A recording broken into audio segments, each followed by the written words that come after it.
The issue is that if we could give you like necessary and sufficient conditions for exactly what constituted knowledge, it would be much easier to like program it or something. This is one of the giant mysteries.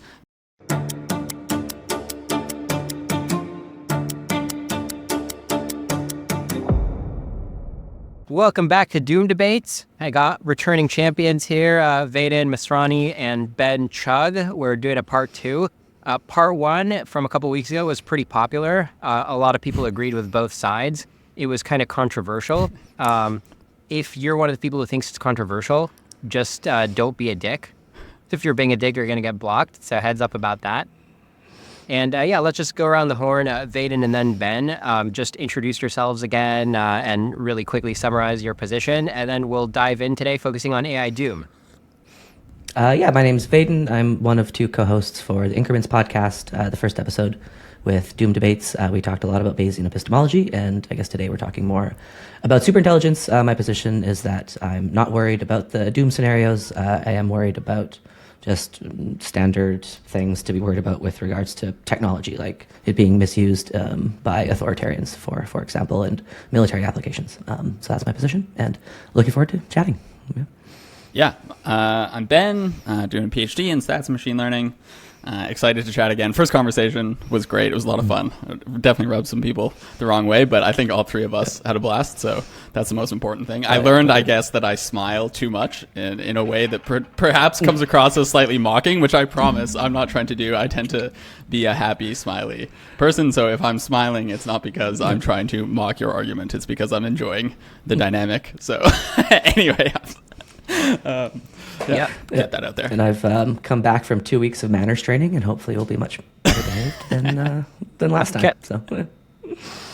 All right, sounds great, guys. And of course, viewers know my position. I have a P-Doom of like 50% by 2040. I'm very worried. I think that society is kind of sleepwalking into doom. You know my epistemology views from part 1. My background is in computer science and doing small startups, currently working on one now. And all right, so we got the background out of the way. So today we're going to mostly focus on the AI Doom argument. So I guess I will kind of present it in a pretty classic Eliezer Yudkowsky fashion, but without necessarily like a bunch of math or all the technical details, because I think it's a pretty simple argument, right? So even just hitting on the simple points might already lead to some clashes. So I guess just to start from the beginning, if I were to zoom all the way out, like why are we doomed? You could say it's just 2 steps. Step 1, it looks like superintelligent AI is coming soon. Step 2, most superintelligent AI scenarios seem to go very badly.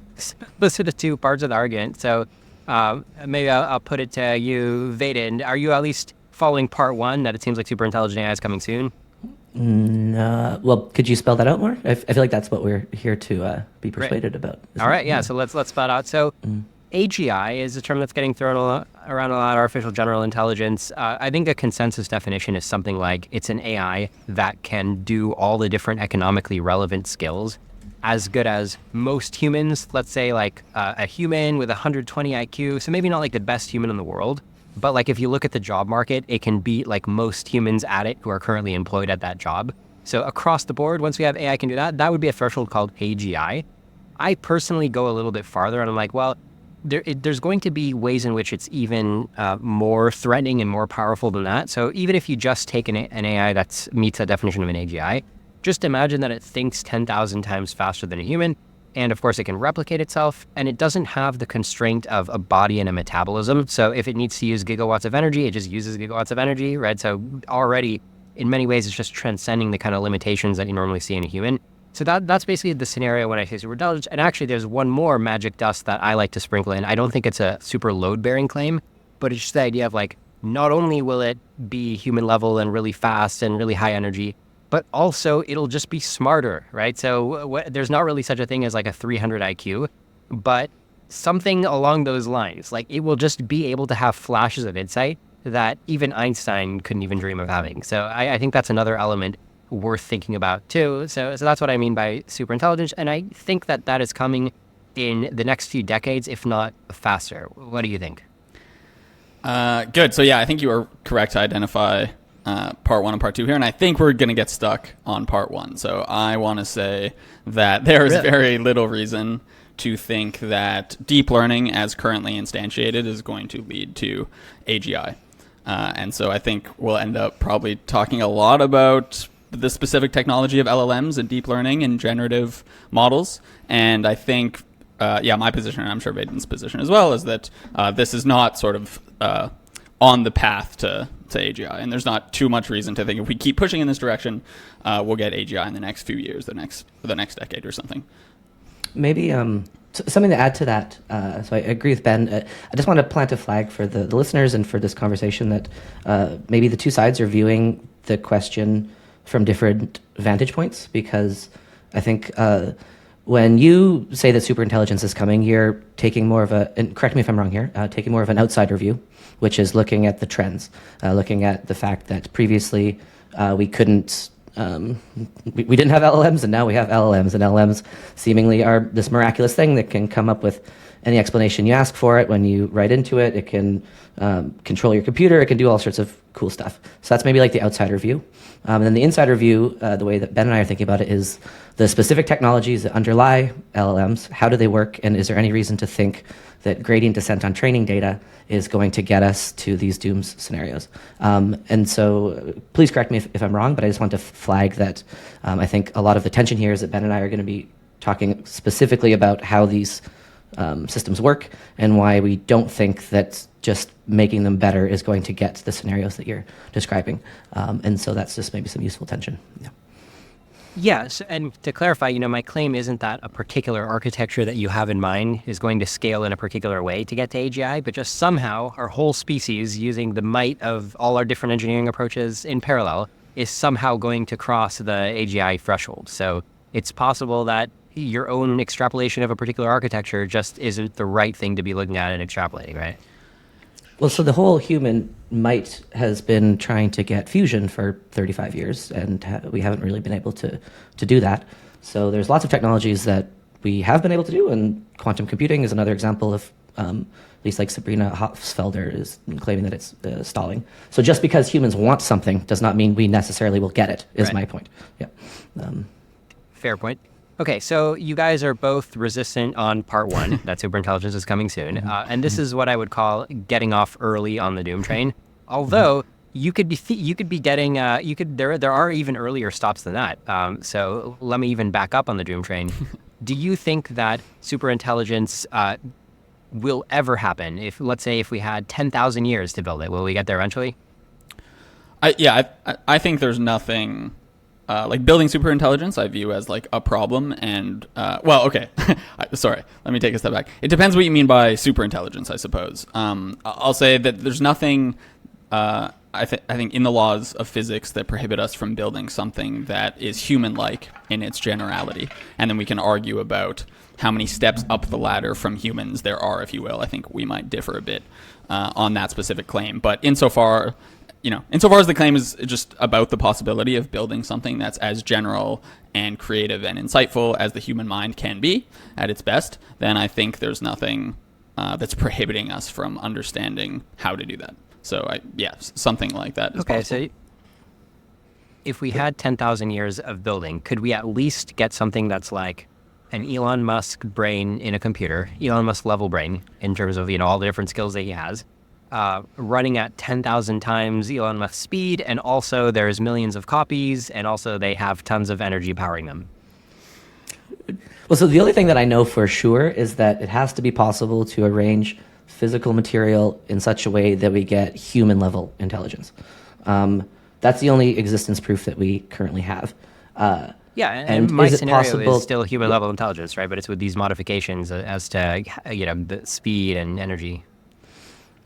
So I can't obviously rule it out. Anything is possible, but that doesn't get us too much, right? Like all sorts of things are possible, but I'm not terrified of it because every time you have how early off the doom train do you get off, right? Okay. Yeah, no, that's possible. Yeah, I don't get off there. Sure. Okay. Yeah, all right. Sure. So it sounds like you're kind of, if I was saying we're gonna be doomed, but if I was saying we are going to have at least AGI that has a lot of speed and abilities, right? Like collaboration abilities, right? Because if you imagine like a million Elon Musk brains that are all like very fast, like I think you guys would kind of agree that there is a significant risk of like a nation state of these AGIs in 10,000 years, right? So that could be like a starting point. I think it's unlikely we go from 0 to building something like that. So I think a much more likely scenario is like we're also getting smarter alongside these things, right? And sort of we become intertwined with this technology in some way, and there's no significant discrete difference between us and them at this point. I'm wary a bit about arguing about these super abstract scenarios, but for the purposes of not being difficult, then sure, let me say that seems possible to me. Can I just flag that there's, at least from my perspective, a major difference between me saying it's not impossible and then later on some saying that there's a significant risk of. So I don't know, I can't say that there's a significant risk of any of these things. I don't think probability can be used in that fashion. All I can say is that there's nothing in the laws of physics that rule out the scenarios that you're describing. But I wouldn't want to make the further step, which is thus there is a significant risk of. That I think is not justified. Yeah. Okay. Maybe let me just inject this perspective on the conversation that I often struggle with when I'm talking with people who hold the opposite position on AI than me. And I think for someone like me, there's sometimes like a Kafka-esque quality to arguing against AI doom, where it's never quite clear what I'm supposed to be arguing against. So there are two, I think, specific claims that get made that I think should be that are different claims and should be treated separately, but often get intertwined in unhelpful ways. So one is sort of that LLMs, or let me not say LLMs, let me just say like generative deep learning. If we keep going down this path, we're going to get AGI. And that's when I think Vaden and I want to talk about the specifics. And then there's sort of this like death by abstract superintelligence view on things, where now we've sort of left the details of specific technologies and we start talking about, Elon Musk style brains running at 1,000 speed of our current brains, etc. Well, the latter thing you're talking about is kind of like my part two, right? Sure. I'm just saying, I think there's this tendency in these conversations to jump between. No, it's. Sorry, go ahead. It's different than your part two. So your part two was that most scenarios go badly. Ben is making a different point, which is that all of these scenarios are not tethered to reality at all, and we can just come up with a infinite number of them because they're not grounded on any of the current technology. Okay, yeah, my part two is about how once we have a superintelligence, just like thinking of the possibility of having a superintelligence here soon seems like it's not going to go well. And I think what Ben just said is like, he finds it hard to even have that conversation. So I think that's the connection. Sure. Yeah. I guess I just want to say that I think there's like this unhelpful move that can be sometimes made where, we can start talking about, progress in deep learning. And that's a thing we can discuss, and we can talk about, the techniques of the trade and like what the limits are of these sort of techniques. And then once we run out of answers there, I think there's this pivot that's often made to like, well, now let's start imagining this abstract superintelligence. And so you can sort of offload the difficulties of not knowing what's going to happen in either of these two domains. You can switch when it's convenient, perhaps. And I just want to be wary of doing that in this sort of conversation. And so I guess I'd maybe turn the question back around on you and ask, to what extent are you specifically worried about deep learning as it exists now, and like how you envision the next few years going? I'm worried that it's true what you guys were saying before, where my view is a little bit outside, where I think about it from the perspective of what is intelligence. So an analogy would be like if I was looking at a heat engine or just any kind of physical engine converting energy into useful work. And it's like, look, I don't even know this engine's design. I don't know how you put the pieces together to make the engine do what it's doing. But I know about the concept of thermodynamic work, right? I know what it means to put energy in and get useful work out. And I'm just noticing, the engines are becoming more efficient. And I know what it means to have an ideally efficient engine. And I know how impressive it is to approach that ideal. And so I'm having a similar, you could even call it a black box perspective or an input-output perspective, where it's like, look, I know what intelligence is. Intelligence has to do with being able to optimize outcomes. I know that we live in a universe that supports a high degree of intelligence and a high degree of engineering from a very hackable universe. And what I'm seeing is intelligence is coming out that are hitting higher and higher milestones in terms of being broader than ever and deeper, like optimizing more powerfully across a broader range of things. And so from my black box view, I'm extrapolating, well, if they got even broader and even deeper, we as humans would be powerless because our own brains are not as broad and deep in terms of optimizing the universe. So that whole worldview is independent of like, oh, well, we got the LLM to like output some silent tokens, right? That's like a much more zoomed in worldview of like how a particular architecture is working. And I'm saying, look, the architecture is whatever it is. We just have a lot of momentum on some trend. So what's wrong with the following analogy here? Someone looks at the rate of progress, not with regards to intelligence, but with regards to how fast we can travel.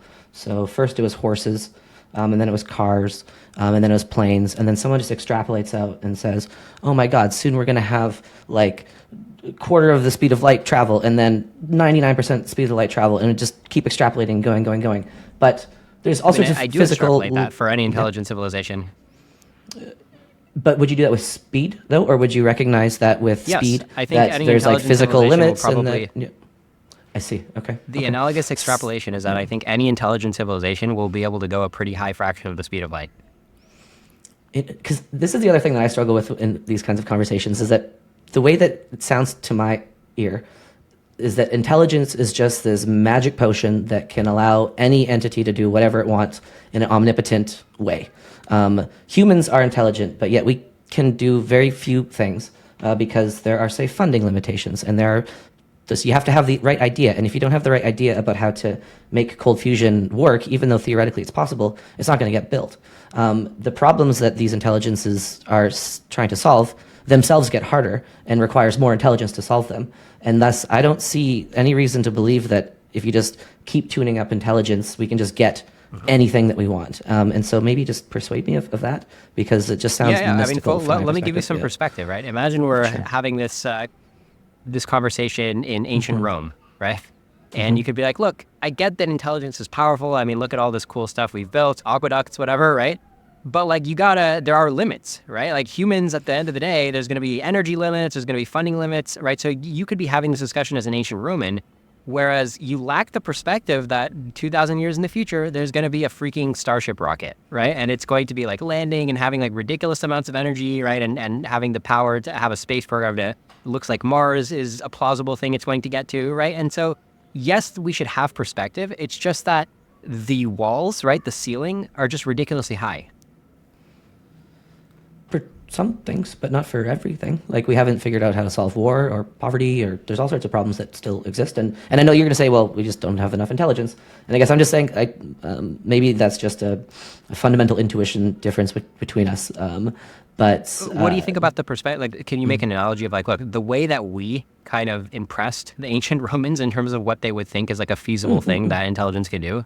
Don't you think we might be similarly impressed by what the equivalent of another 2,000 years of human civilization, but sped up, right? Don't you expect to be similarly impressed?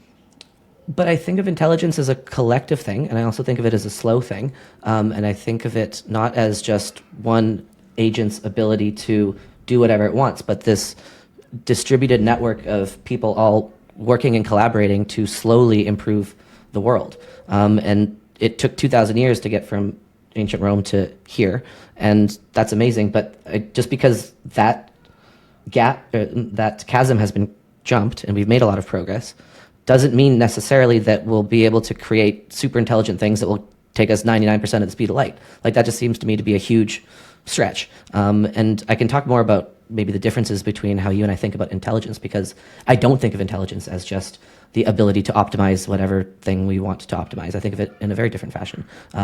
But I just want to flag that just because there was progress in the past doesn't mean we can necessarily inevitably assume that there will be an unbounded amount of progress in the future. That just seems like let it's me give you a concrete question. Let's make this feel a little more concrete. Do you think that in 10,000 more years of civilizational progress, even without superintelligent AI, do you think there's a good chance that we could make a set of space probes, just like a bunch of tiny space probes, that somehow get themselves up to going 1% of the speed of light and somehow land on some faraway galaxy when the speed has been something like 1% the speed of light? Like, is that a plausible scenario?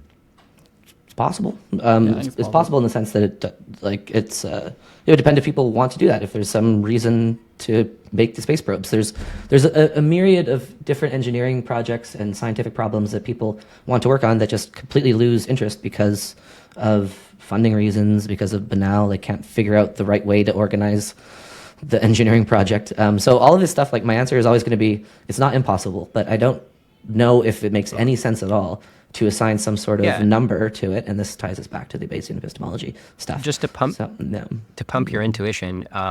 If you say an ancient Roman, like, hey, do you think that somebody could just have like an entire castle's volume worth of rice grains, like perfectly good edible rice grains, just like thrown into a ditch? And they could be like, that's like such a weird scenario. Like, you have to assume that they'd like want to do that and they invest resources in doing that. Whereas fast forward to 2024, I can probably charge on my credit card, right? Rice is probably cheap enough where I could probably just get somebody to deliver a castle's worth of rice to me, right? And it's not going to cost me that many thousands of dollars. It's just like not a big deal, right? So there's this idea of civilization and intelligence just raising the bar. I'd be like, yeah, a lot of these things are just not a big deal once you advance a certain amount. Okay, wait. let me just try and interpolate between this disagreement a bit. So Vaden's claim, obviously, correct me if I'm wrong, Vaden's claim is not that we won't be able to accomplish amazing things in the future if we want to, right? And if civilization keeps progressing, keeps developing our science, keeps exploring the universe, there's no telling the kinds of things we can do. And I'm ready to sign off on you that we can't even imagine some of those things right now. That's why the future is so open and exciting. So I think there's no disagreement, or rather, it's not as if we are sitting here claiming that this is it. We've achieved the apotheosis of humanity. There's nowhere to go from here. All the technology we have now is sort of where we're stuck. So we're definitely not saying that. I think Vaden is more making the claim that, on his view and on my view, generating knowledge is hard in some sense. So it requires a lot of work, and it requires also conflict between different agents. And so this sort of view where there's just this one abstract superintelligence that can recursively self-improve and generate as much knowledge as possible, do whatever it wants, almost immediately, solve any problem, any obstacle that is in front of it, is, on our view, sort of just an incorrect view of how intelligence and problem-solving work. So maybe that gets us slightly closer to the nub of the disagreement. Yeah, I mean, because this is a good topic I wanted to dive into, kind of like, what is intelligence? How does intelligence work? So it seems like you're making a claim that intelligence has to be powered by conflict between agents. That seems unlikely to me, because why not just model it as like, okay, well, my brain, I claim that my brain has 10 agents. Sorry, and knowledge. When I think of insights, it's just not intelligence. Yeah, so this is a major difference between the way that we're thinking about it. So we're talking about knowledge production, not intelligence, and that's a major difference. Okay, well, we might have to back out to epistemology a little bit, right? So what actually is knowledge creation? It's the generation of new ideas that tend to take the form of hard-to-vary explanations that solve concrete problems in the world. So it's information about how to solve problems that tend to take the form of hard-to-vary explanations. Can we do an example? What was the last piece of knowledge that you created? I guess my thesis would be one, if you want to use How long ago was that? 2 years ago, yeah. Okay. Have you created any knowledge in the last 2 years?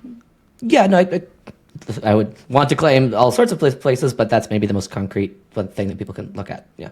So it doesn't sound like this is like a daily activity that humans do, so which makes me think that without your definition of knowledge creation, AIs can still kind of be better at human life than we are.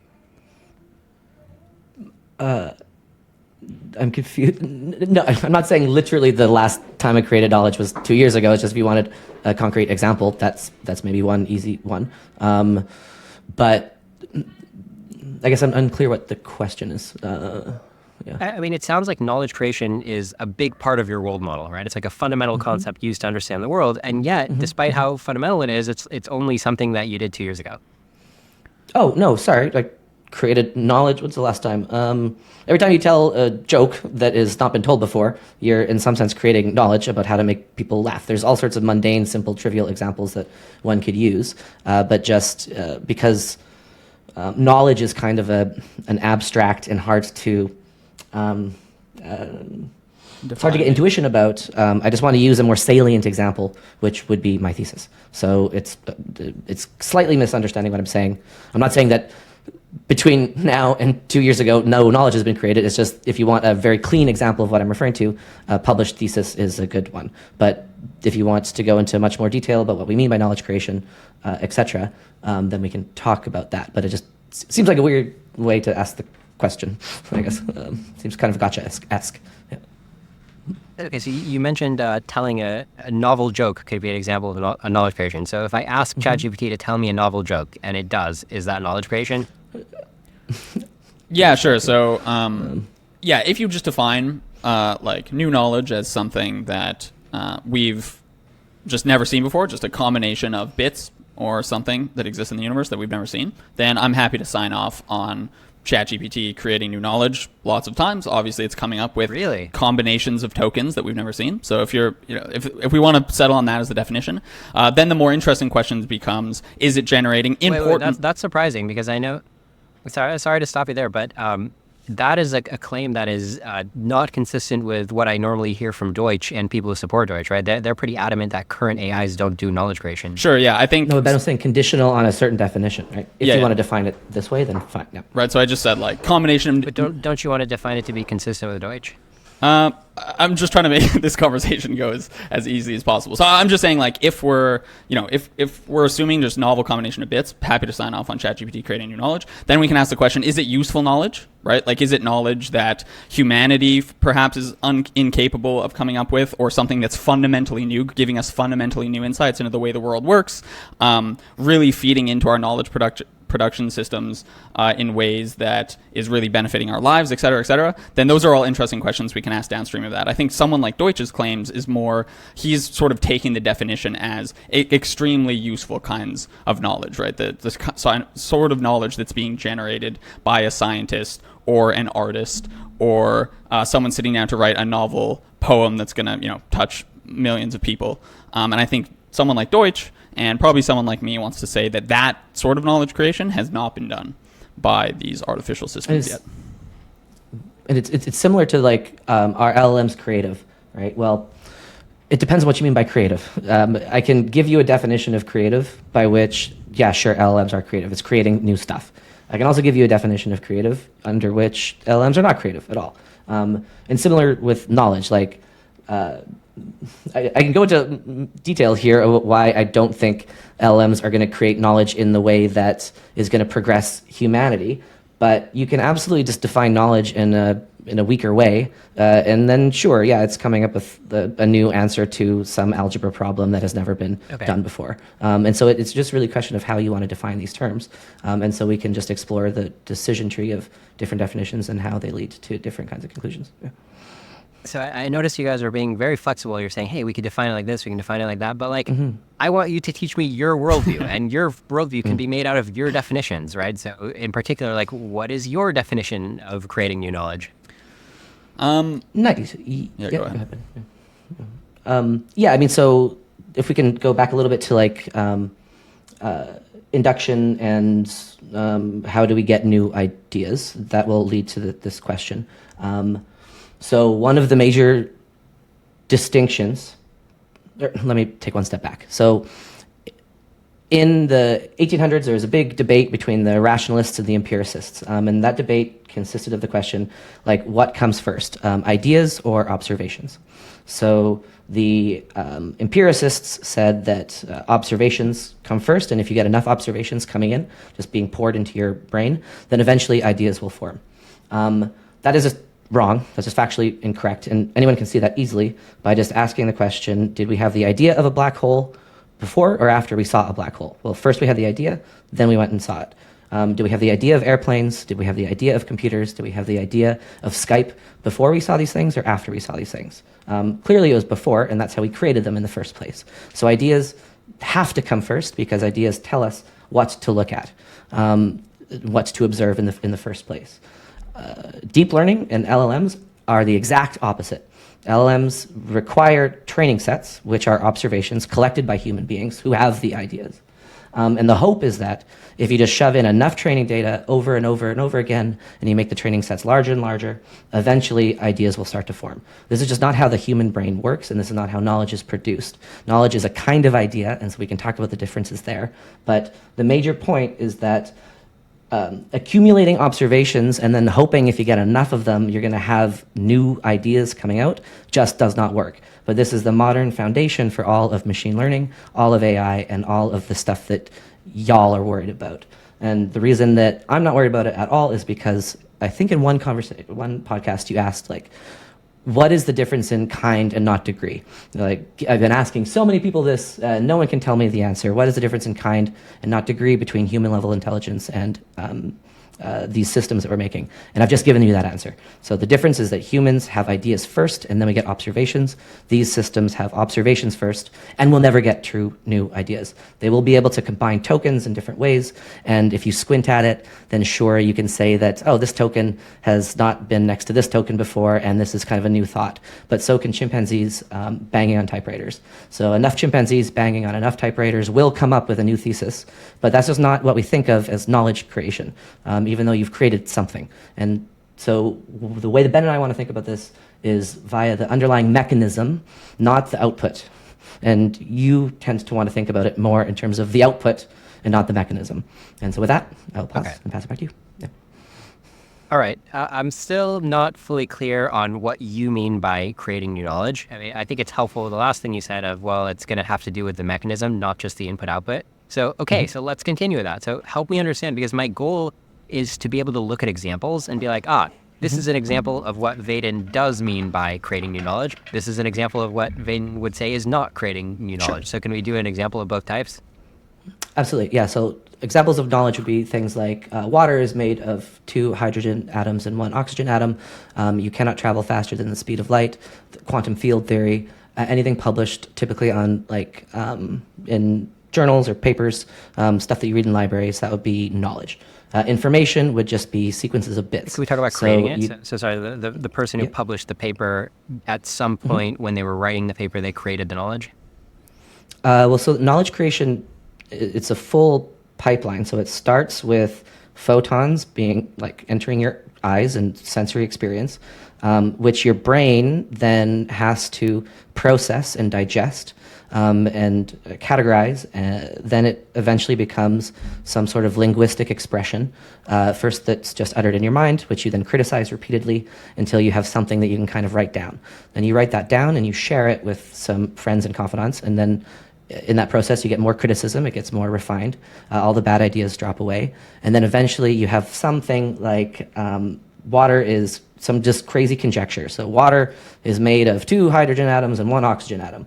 Then everyone thinks about that for a long time and figures that they can't actually criticize that because that just seems to square with everything else we know about atomic physics and about chemistry, and you can run experiments to try to falsify that, and lo and behold, the experiments, you can make predictions that if you put electrolysis into water, you're going to get twice as much hydrogen.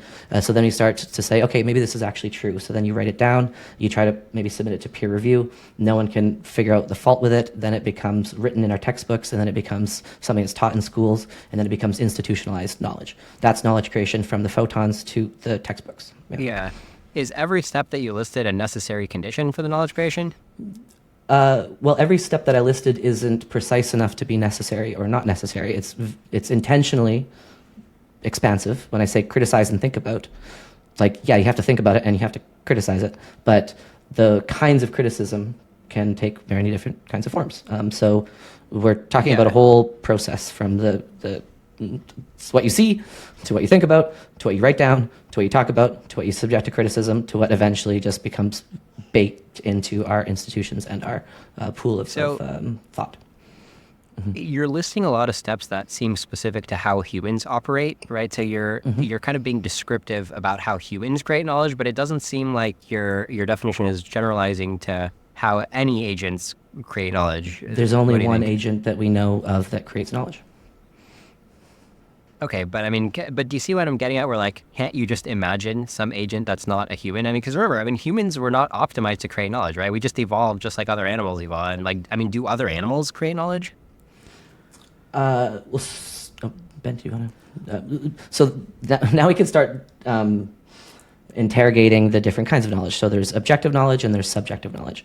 So objective knowledge lives outside of one's mind and can be written about in textbooks and can come from a dead Greek 2,000 years ago and still be relevant today. Subjective knowledge only lives in the mind of a single agent. So a dog that learns that at 5 p.m. every day its owner comes back and then its tail starts to wag, that could definitely be seen as a form of subjective knowledge because it's learned that every day this kind of regularity will happen. I'm only really interested in objective knowledge for the purpose of this conversation because objective knowledge is the stuff that can get us to Mars.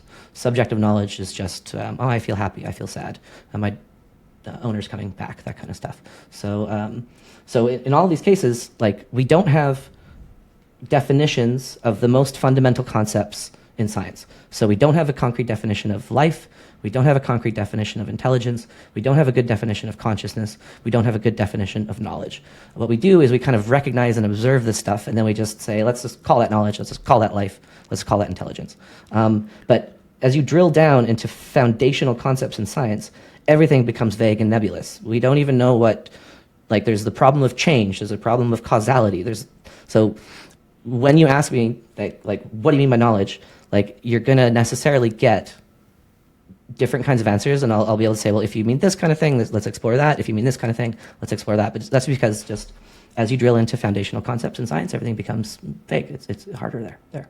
Yeah. So I don't quite agree with that characterization. So the way good definitions typically work is they kind of put a boundary around a cluster in concept space. So in your example of life, I can give you a definition of life that it's going to cluster a lot of things that are clearly life or not life. So like a rock, any definition of life is going to still say that a rock is not life. Any definition of life is going to tell you that a dog is life, right? So there are things that just tend to be central to the cluster.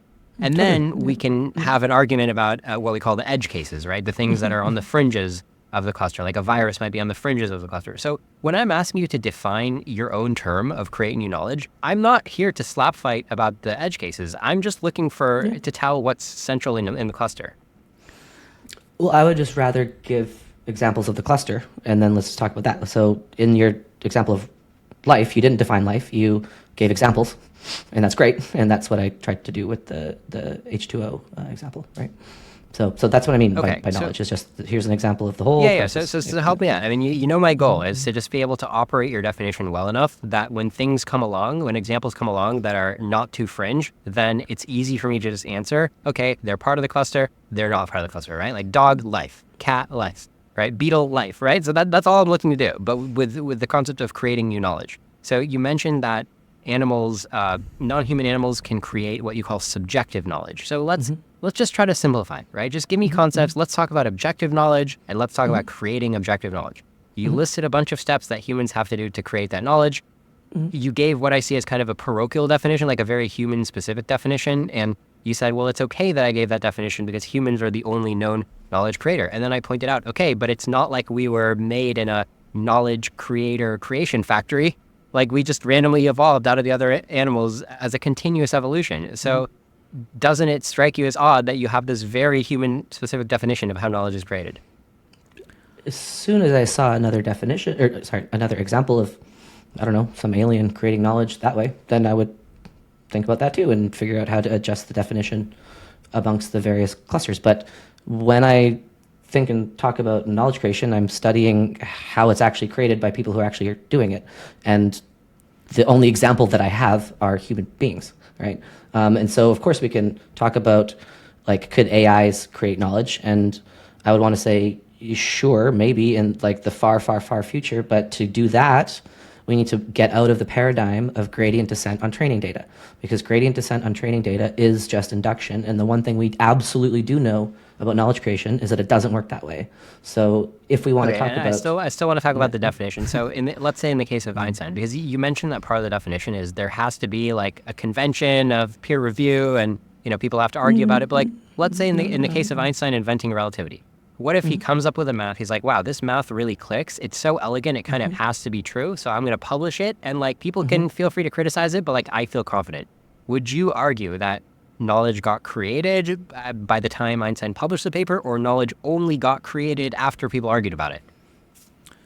I don't know if it's a clean binary in that fashion. It's once the idea was made, if it was solving a problem, so in Einstein's case it absolutely was. It was trying to generalize special relativity and incorporate in acceleration and gravity into his framework. And then the thing that he thought about was hard to vary, so he couldn't just arbitrarily change different features of it. And when other people thought about it and understood it, they too couldn't find criticisms of that idea. And they thought about it long enough that then they essentially decided to tentatively assume it's true and start building on top of it. Further, because Einstein's theory is empirical, it can be subjected to falsifiable tests. So it was subjected to Arthur Eddington's experiment. And each and every one of these steps starts to make us more confident to assume that this is telling us about how the world actually works. And so once we continue to run these experiments and build upon it, then it becomes what we just say is objective knowledge. Okay, so but there's just not in a terms of defining criterion. your classification, like knowledge creation versus not knowledge creation. Imagine I give you a scenario of Einstein thinks really hard, comes up with theory of relativity, publishes the paper, end of scenario. Am I supposed to classify that as not knowledge creation because there was no additional steps? That's knowledge creation. Yeah, I think let's just that's knowledge creation. I mean, if other people don't know about it, it's it's not very useful knowledge, but it's knowledge insofar as it's this specific pattern of information that is true and useful for solving various problems in physics. It sounds like you guys are willing to shed some of these steps, huh? But we're not saying each step is like, this is why it kind of feels like you're trying to get us into a gotcha. Like we're saying that this is. I'm just trying to understand your definition. Yeah. Well, we haven't really given a definition as much as a whole process and a number of criterion. And we'll just choose different examples. We can talk about how DNA was discovered. We can talk about how Einstein came up with his theory of relativity. We can talk about how Hinton came up with neural networks. Yeah, That's and totally by the way, the knowledge reason I'm creation. asking about shedding steps is because where I'm going with this is I bet you can shed even more steps, right? Like I bet you could even shed the step where he writes his insight into paper. What if the insight's just in his head, right? Can we shed that step? Yeah, maybe let's But it just drill depends on down. what the knowledge is. I feel like I can see maybe where this is going, and let's just So I think Vaden wants to draw a distinction between knowledge that you have that no one else knows about versus like civilizational knowledge, etc. So in that sense, sure, you can shed the steps of like peer review and like writing. Because there's different kinds of books, knowledge, right? Yeah, exactly. So that's fine. But I think you want to say, okay, you gave this long process-oriented definition, and you can shed some of those steps. So who's to say that you can't shed the step that you come up with the idea first? Who's to say that deep learning isn't actually generating like a specific kind of knowledge that humans are unable to do, right? Or there could be a different way to generate knowledge. And I think that's like a stark binary where we'd want to put our foot down and say that that's probably impossible. Yeah, so we could just jump there maybe, because I feel like that's sort of and yes, going maybe. I think none of us are here to argue semantics, right? But the reason why I felt like I really wanted to drill down into creating knowledge is because I often hear David Deutsch being like, today's AIs, they're just not doing it for me because they don't create new knowledge, right? So this concept of creating new knowledge actually does have an application to the discussion of like are AIs on the verge of superintelligence, right? So that's why if it's such a fundamental concept, I'm just trying to ask you what the concept, how to distinguish something that is the concept versus isn't. The issue is just the issue is that if we could give you like necessary and sufficient conditions for exactly what constituted knowledge, it would be much easier to like program it or something. This is one of the giant mysteries that it revolves around. But again, necessary consciousness. and sufficient condition, that's not what I'm asking for, right? That's not what definitions usually give you. No, I just want to say that it's going to be messy, the conversation about knowledge, precisely because we're not sure exactly how the human brain is. We know some things about it, but we don't know precisely what's going on in the human brain to create knowledge. So, okay, when your original answer, when Vaden's original answer was like, okay, and then there's a bunch of people who look at it and there's like, actually, that's not necessary. Okay, that's not the usual edge case messiness. That's like a lower standard than definitions usually meet, right? The fact that the definition is like that vague, like usually definitions are more clear than that. But knowledge is a multitude of different things. So Einstein coming up with his general theory of relativity is a very important piece of objective knowledge that would need to undergo huge amounts of scrutiny because it's telling us so much. When I figure out where my keys are, that's also coming up with a little bit of knowledge, but that's just so low stakes that it has a different process. And I know I keep using the key example, which is why you're smiling, Ben. But different kinds of knowledge have different mechanisms. And so I was giving one example, but I just want to add one extra little thing. Let's just use the life example for a second. So you say to me, Vaden, what is your definition of life? That's going to be hard because you could imagine, like, I don't know, non-carbon based life forms and that are made out of sulfur in some alien species. So that's going to be hard, but it's less difficult to say what doesn't count as life. So I could say a rock's not life. I could say this bottle here is not life. So too with knowledge. So yeah, it's going to be tricky to say what is specifically the definition of knowledge. Deutsch has come up with like 15 different definitions of what he means by knowledge, and they change often. But it's not hard to say what doesn't count as knowledge. And so that's where Ben and I want to talk about, because one thing that does not count as knowledge is just accumulating observations and hoping knowledge is going to come from that. So even if we will never be able to give you a precise, perfect definition of what we mean by knowledge, that doesn't mean we can't rule stuff out in the same way that we can rule stuff out of life. And so if we want to talk about this, we should absolutely talk about induction and why we know that induction isn't going to get us knowledge, no matter how we define knowledge. Well, let's go back to the joke example. Let's see if you can rule it out. Okay, so I asked ChatGPT to tell me a novel joke. It told me a novel joke. Did it just create objective knowledge? Did you tell it to a bunch of people, and did they all laugh, and did they want to tell it to other people? Okay. So 5 people looked at the output, and 4 out of 5 laughed. Maybe, sure. Yeah, in that case, sure. Okay, so it did. Yeah. So ChatGPT is capable of creating new objective knowledge.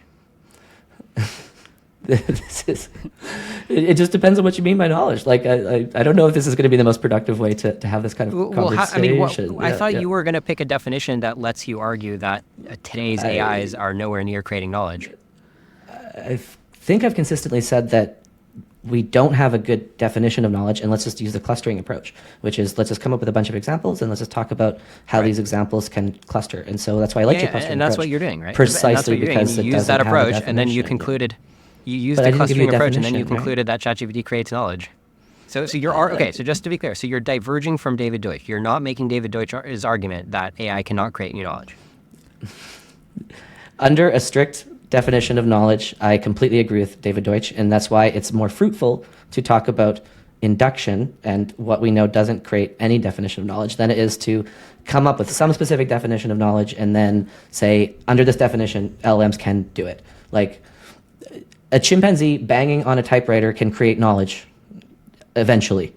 Okay? I'm happy to say that over enough time, you're going to get some sequence of words that will make somebody laugh or will tell us insights about whatever. That's just taking like an output-based approach. But we're thinking about the mechanisms, and I have not given you a definition because a definition would be knowledge is right? That's what I have not given you because I don't think that can be done very easily. I would just rather talk about different examples. And so... Okay, am I just being factually accurate about what David Deutsch says? I believe he says that today's AIs can't create new knowledge and they aren't creative, right? So is it correct that he says it? So what if you guys just use some definition of creating knowledge and creativity that makes David Deutsch's claims true, and then we can argue about it? Yeah. I mean, yeah, so I'm actually not...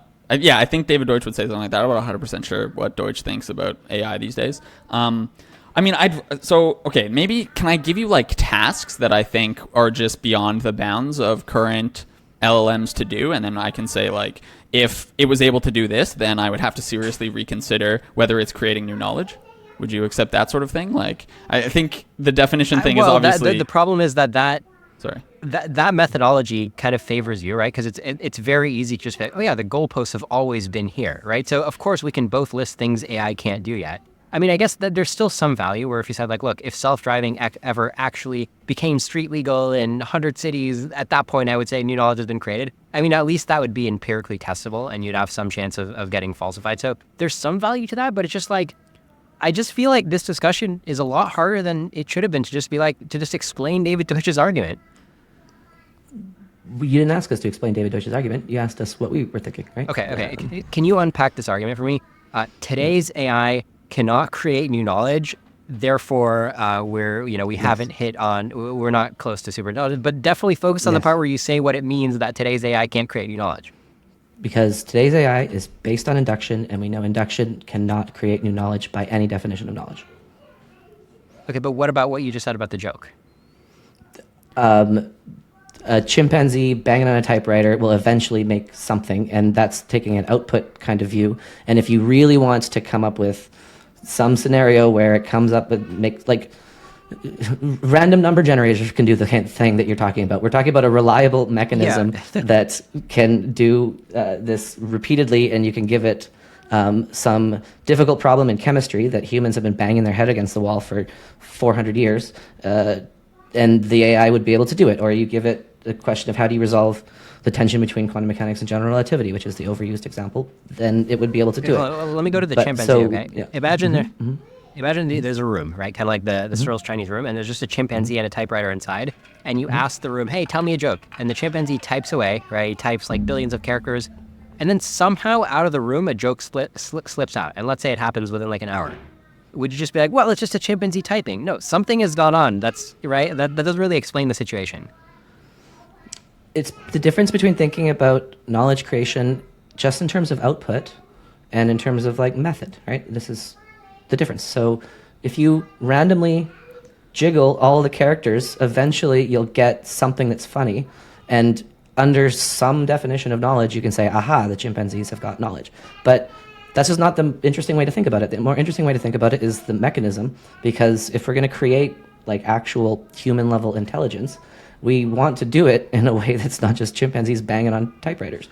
And so that's why it's more fruitful to talk about the methodology and how these things work than it is to just look at the outputs and look at some strict definition of does it count as knowledge or does it not, and then say, aha, because it does count under this definition, thus we know this black box is creating knowledge. It's just not the right way to think about this stuff, I guess. Yeah. But as you know, I do like to focus on the input-outputs, and you gave an example where you thought you were dismissing my way of looking at the world. You're like, come on, a monkey could do it. And I'm telling you, don't be so quick to write off the input-output definition, because if you did have a room with a chimpanzee in it and a typewriter in it, and a joke came out within an hour, that is actually an impressive input-output that you can't easily dismiss. It's a useful lens. It's just not the only way to think about it. I'm not saying you have to not think about it that way. I'm just saying that should be one of many different ways that we think about what's going on. Inputs, outputs are super valuable to think about inputs, outputs. But then we also want to open up the black box and think about it not as a black box anymore. Okay. Right? So going back to the joke, right? If the year was 2000 and you said, hey, I'm going to give some prompts, like improvisational prompts for a joke, and the computer is going to make me a joke that is consistent with those prompts about pirates or whatever, right? And the joke's never been told before. If I had a black box computer system doing that in 2000, and I'd be like, hey, Vaden, did this crazy new technology, did I just create new knowledge? I don't think you'd be quick to be like, well, a monkey could create new knowledge. Like at the end of the day, it's just characters, they could be random. I think you'd be like, something intelligent seems to be going on there. I would just say, how does it work? Like, let's just look into the algorithm. Yeah, sorry. And also, just to try and obviously arguing the process versus input output is getting us stuck here, and I'm trying to figure out how to get us unstuck. But to just stick with your input output thing, I would be impressed if we did that, and every time we asked it for a new joke, it actually came up with something funny. That is not true. Like, even if we just stick with the input output definition right now, that is not true. Now you can ask why that's not true, and I want to say something like, because looking for mass correlation on a bunch of input data is not a reliable way to spit out novel output, right? So that's like the mechanistic explanation of why this isn't funny.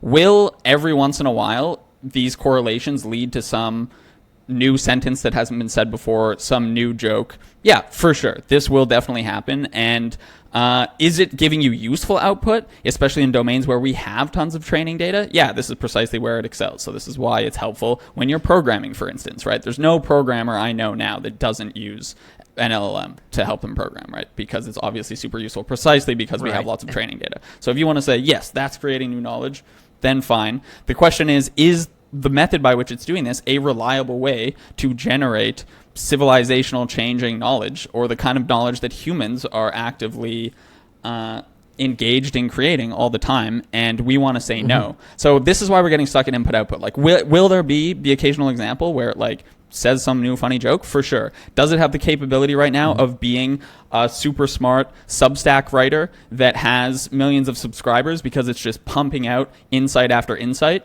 No, I claim that's like fundamentally impossible with LLM. So that that was sort of the test I want to give you. So I mean, it sounds like you're agreeing that some input-output tests are possible. Maybe they're not the best tests, but they still do the job. Like, for example, if you take your favorite human stand-up comedian and suddenly GPT-5 is able to write stand-up comedy that always gives you more laughs per hour than the human comedian, at that point, isn't that a good input-output test where you're like, you know what? I think that it's truly creative or truly generating new knowledge in the domain of jokes. This is just such a low-resolution way to think about the problem. Input-output tells you something, but these are not black boxes. Again, maybe they're black boxes to you, but we program them, we know how they work, and we can think about them. And so once the input-output test is passed, that's great. But now let's open it up. Let's think about how it works. Let's see if this is reliable. We don't need to stop at input-output, I guess. I just want to start but there. Specifically in that question, I mean, the way that you guys like to use the terms creativity and new knowledge.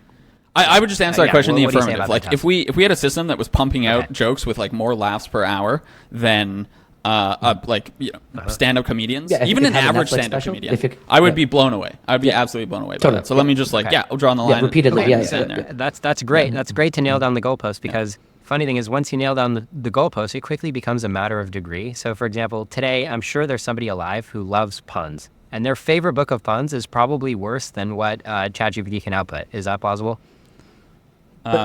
Sorry, I missed that last sentence. Their favorite book of puns is something that ChatGPT could output? I'm saying they probably already think that ChatGPT is a better pun writer than their favorite human pun writer. There's the existence of bad comedians that are worse than ChatGPT right now is what they're on. Yeah, sure. I mean... Yeah, pretty much, I think the goalpost is pretty simple here, right? Like, if we see like ChatGPT, like a comedian going up on stage and just reading ChatGPT, or ChatGPT with some like fancy voice just put in front of a crowd and people paying to see that, that's like the falsifiable test. Like I claim that like we're nowhere close to that. Yeah, we can give you a bunch of So like Can I give you some more falsifiable tests? Yeah. If that's what you're looking for, just to make sure I heard correctly, you're basically saying that if a decent human stand-up comedian gets empirically ranked worse than a ChatGPT comedian, at that point you're willing to bust out the terms creativity and new knowledge to describe the AI.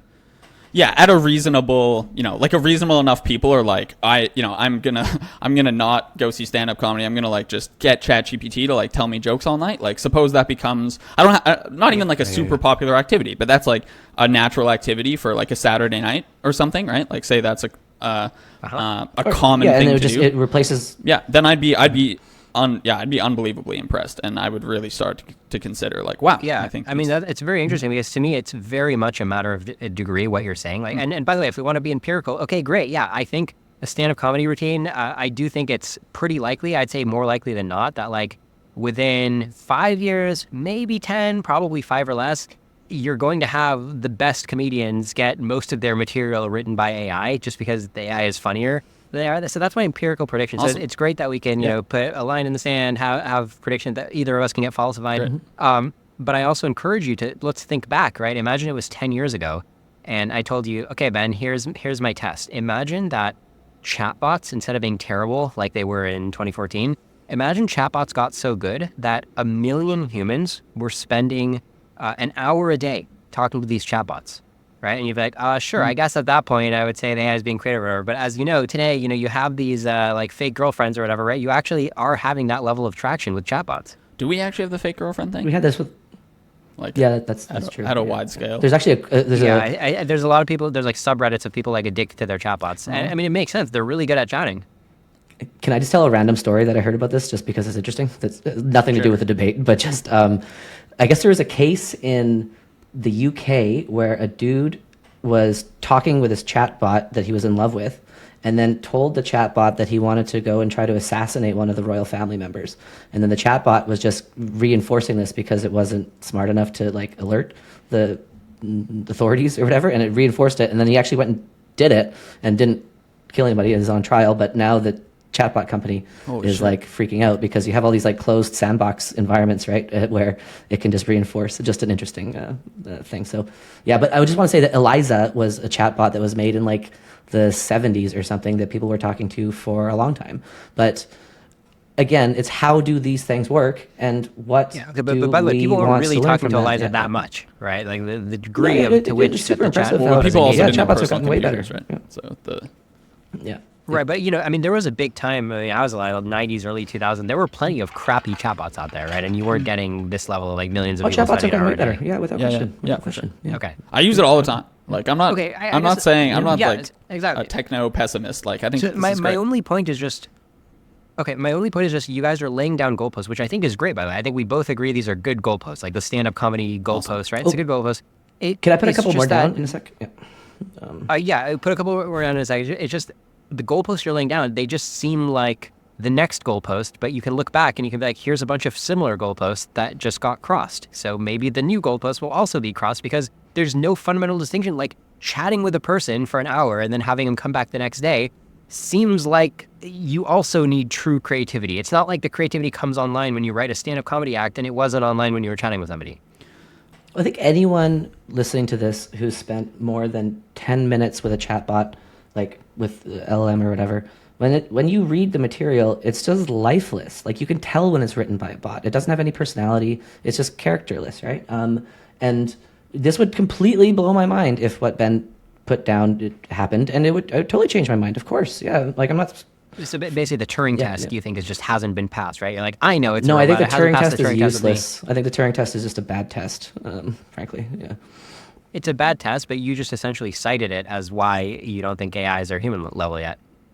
Well, no, I think that it's already passed the Turing test in like a formal But way. it hasn't passed Vaden's Turing test, right? Because you literally just said you can tell that they're lifeless. Yeah, I'm not a big fan of that test. I'd rather say Okay. if you could have a chatbot which is on the New York Times opinion journalist page and just every week, every day, just pumps out a new interesting article or a new stand-up comedian bit, or just like Dave Chappelle is not nearly as funny as just listening to this chatbot for an hour and a half each night.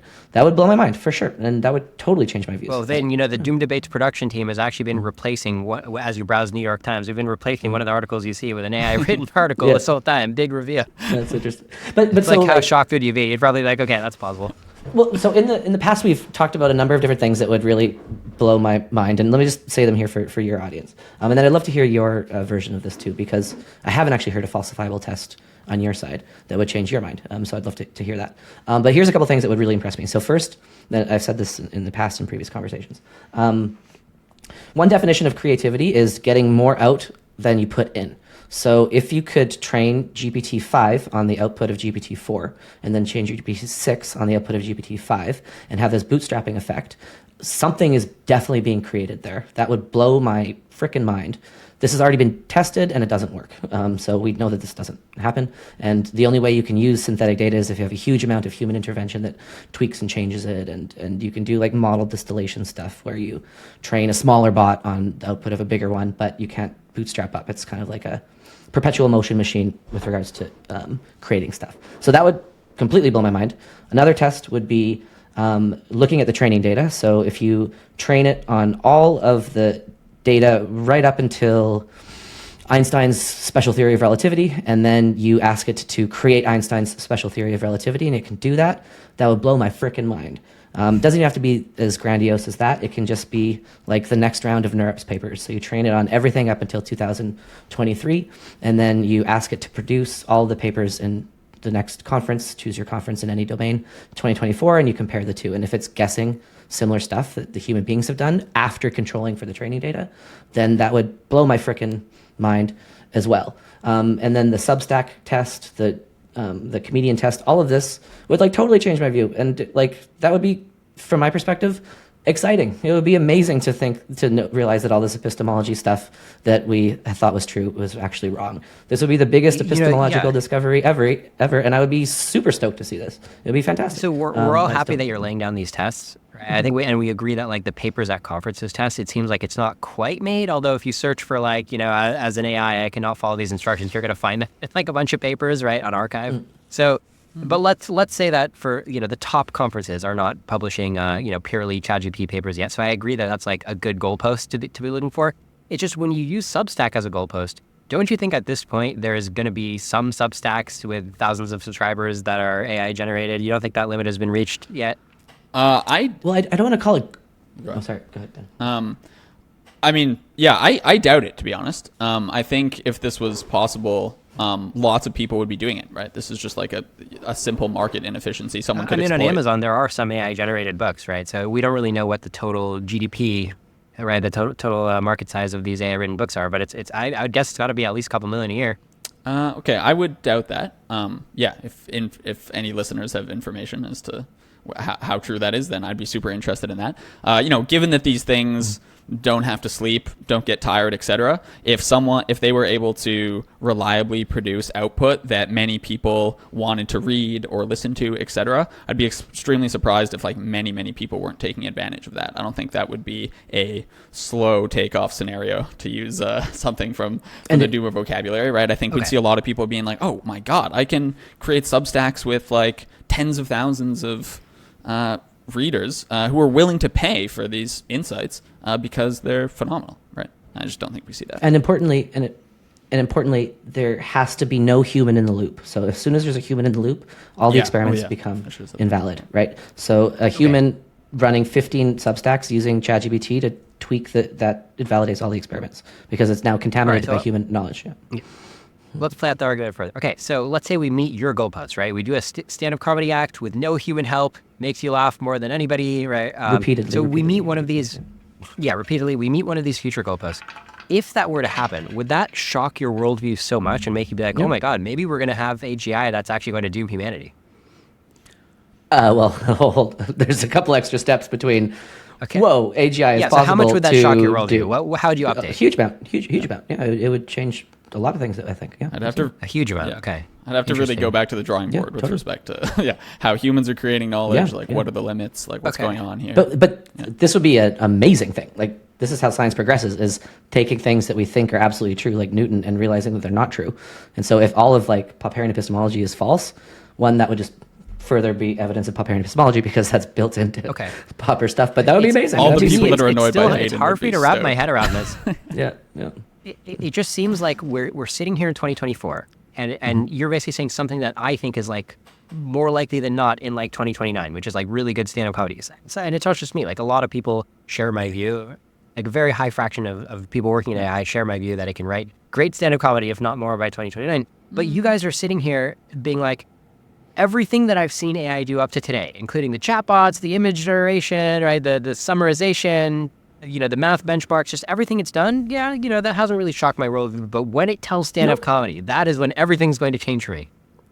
Well, so let's be clear. So I think that LLMs are a huge technological innovation. It absolutely blew me away. So I put LLMs in the same tier as social media, the iPhone, and the internet. You kind of get these giant step jumps in technology every 5 to 10 years. And it was very impressive. But we know how these things work, and they work based on internet's worth of training data. And that is just an internet's worth of observations, which we're just hoping are going to get us new ideas in the Popperian epistemological sense. And that has not shaken my worldview because it's just induction, and induction is sweet. You could do some cool stuff with it, but you can't do the knowledge production that we want. So then with regards to the stand-up comedian thing, or repeatedly being able to generate novel research papers, or repeatedly being able to write an interesting column over and over again, that would totally blow me away, and that would shake the foundations of all the epistemology that we talk about all the time. But that would be a good thing. That would be great. That would be awesome. That would be so exciting. I mean, when it writes the stand-up comedy act, aren't you just going to have the same attitude and be like, okay, that's great that it made the stand-up comedy, but it's just using all these pieces of knowledge on the internet. It's just putting a funny spin on them. Aren't you just going to write it off? Then you can show us this conversation and be like, ha, you guys were wrong. You idiots. You made this prediction publicly. Maybe other people have moved goalposts, but we haven't. Also, that's kind of that's not a super cool move. We've just given you, for one, we gave you multiple specific falsifiable tests, right? And now you're saying, if those were beaten, you guys wouldn't even change your mind. Like we're the ones telling you what would change our mind. You haven't given us any falsifiable tests. But okay. Yeah. Look, I do appreciate that, right? I look forward to changing your mind in 2019. Awesome. It's just you're kind of promising me not only will you admit defeat on this particular goalpost, but it'll rock your whole worldview. And what I'm saying is, I bet you'll be gracious enough to admit defeat because we have this recording. So that's pretty clear. But then, I wouldn't view it as defeat. I would view it as awesome. It's great. Like, it's so interesting. Yeah, we'd be super wrong. Like, yeah, we'd be very wrong. Yeah, but what I'm saying is I don't actually think that you'll let your worldview get rocked because it just seems like things have already happened that should have rocked your worldview by now. This is where we need to talk about how these things are actually working. Like, okay, I think one reason, I'm sure this is a frustrating conversation to listen to, but I'm curious how you view Vaden's initial point at the beginning that we're just coming at this from fundamentally different angles, right? Like, I'm curious if you agree that people in your orbit tend to talk about trends. This seems to be like a very rationalist thing to do. And on sometimes reasoning by trend is great. Like when you have a good reason to think that trend is going to continue into the future, reasoning by trend can be super powerful. And in some domains, this is let rationalists outpredict other people who are not ready to listen to trend lines. What we're saying is there are principled reasons to think that this particular trend, if you will, is not going to continue. And we're going to get stuck. We're going to keep getting stuck if we don't engage with those sorts of reasons, right? So we need to talk about induction. We need to talk about transformers. We need to talk about gradient descent. We need to talk about training data. Like we need to talk about kernel smoothing, which is what these things are doing, right? Yeah. Can I just quickly point out, are you guys familiar with Robin Hansen's view on all this? I know what side of the divide he sits on, but not super familiar. He's in the non-doomer side. I had a debate with Robin Hansen a couple of months ago, and he's a non-doomer. And a lot of your worldview of what you expect of like, yeah, we'll slowly get more and more intelligent, but like there's no rush, right? Like we're not that close to AGI. That drives with what Robin Hansen thinks. Like, yeah, we'll have time. There's going to be a lot of different intelligences, and we'll cooperate. We'll make it good. So I'm noticing a lot of similarities in just like kind of how you expect the future to play out. But then, ironically, Robin Hansen often says extrapolating trends is like a really powerful methodology, and I try to like collect data for trends, and the trends are telling me that we have like plenty of time before AI comes. So it's a little bit ironic you guys are kind of doing a reversal, being like, you doomers are extrapolating trends, but let us tell you the inside view of why AGI is not coming. So it's ironic, doesn't really mean much. I think we should, as a next step, just like dive in and you can tell me your mechanistic view, your inside the black box, open box view of why these AIs are just not going to cut it in terms of human level intelligence. I want to hear your falsifiable tests first, though. What would change your mind? Yeah, I mean, so I guess my claim is related to like a timeline. So I guess if like 10 or 20 years pass and we're just really not seeing, like, yeah, I mean, I guess the question is also what claim do you want me to change my mind about? Because it's probably going to be really hard for me to change my mind that non-human superintelligence is possible eventually. So what claim do you want me to change on? That within our lifetimes, we are all going to die with 50% probability, or if that's an accurate. Okay. I mean, that's a multivariate claim. Okay. I gotcha. Yeah. The claim of like, hey, by 2040, there's a 50% chance that we're all literally going to be dead, or like the world's going to be hell. So that's kind of my claim. And you're asking like, what would make me, let's say, lower the 50% to like 5 or less, right? No, let me rephrase. Sorry, you're totally right that there's a lot of it's a broad claim. So what would make you just not worried and roughly just shut the channel down and start talking about techno-optimism? Yeah, what would change your mind there? Because that is the amount of foundational change that we have said would happen on our side if you have a successful Substack person. Like, you shut your channel down? It's going to be that bad? No, hold on. I'm not saying shut the channel down. Hold on. I'm saying it would rock the foundations of what I expect in the future. I wouldn't necessarily go the full doom, we're screwed, but I would be like, oh my gosh, we are way closer to AGI than I thought we were, and all this stuff that I thought was absolutely true is like clearly wrong, and I need to go and just reflect. Read some James. And so not shut the channel down, not shut the podcast down, but just what would give you that same kind of earth-shattering, whoa, my whole foundations are just wrong here, because we've given some that will be... Yeah.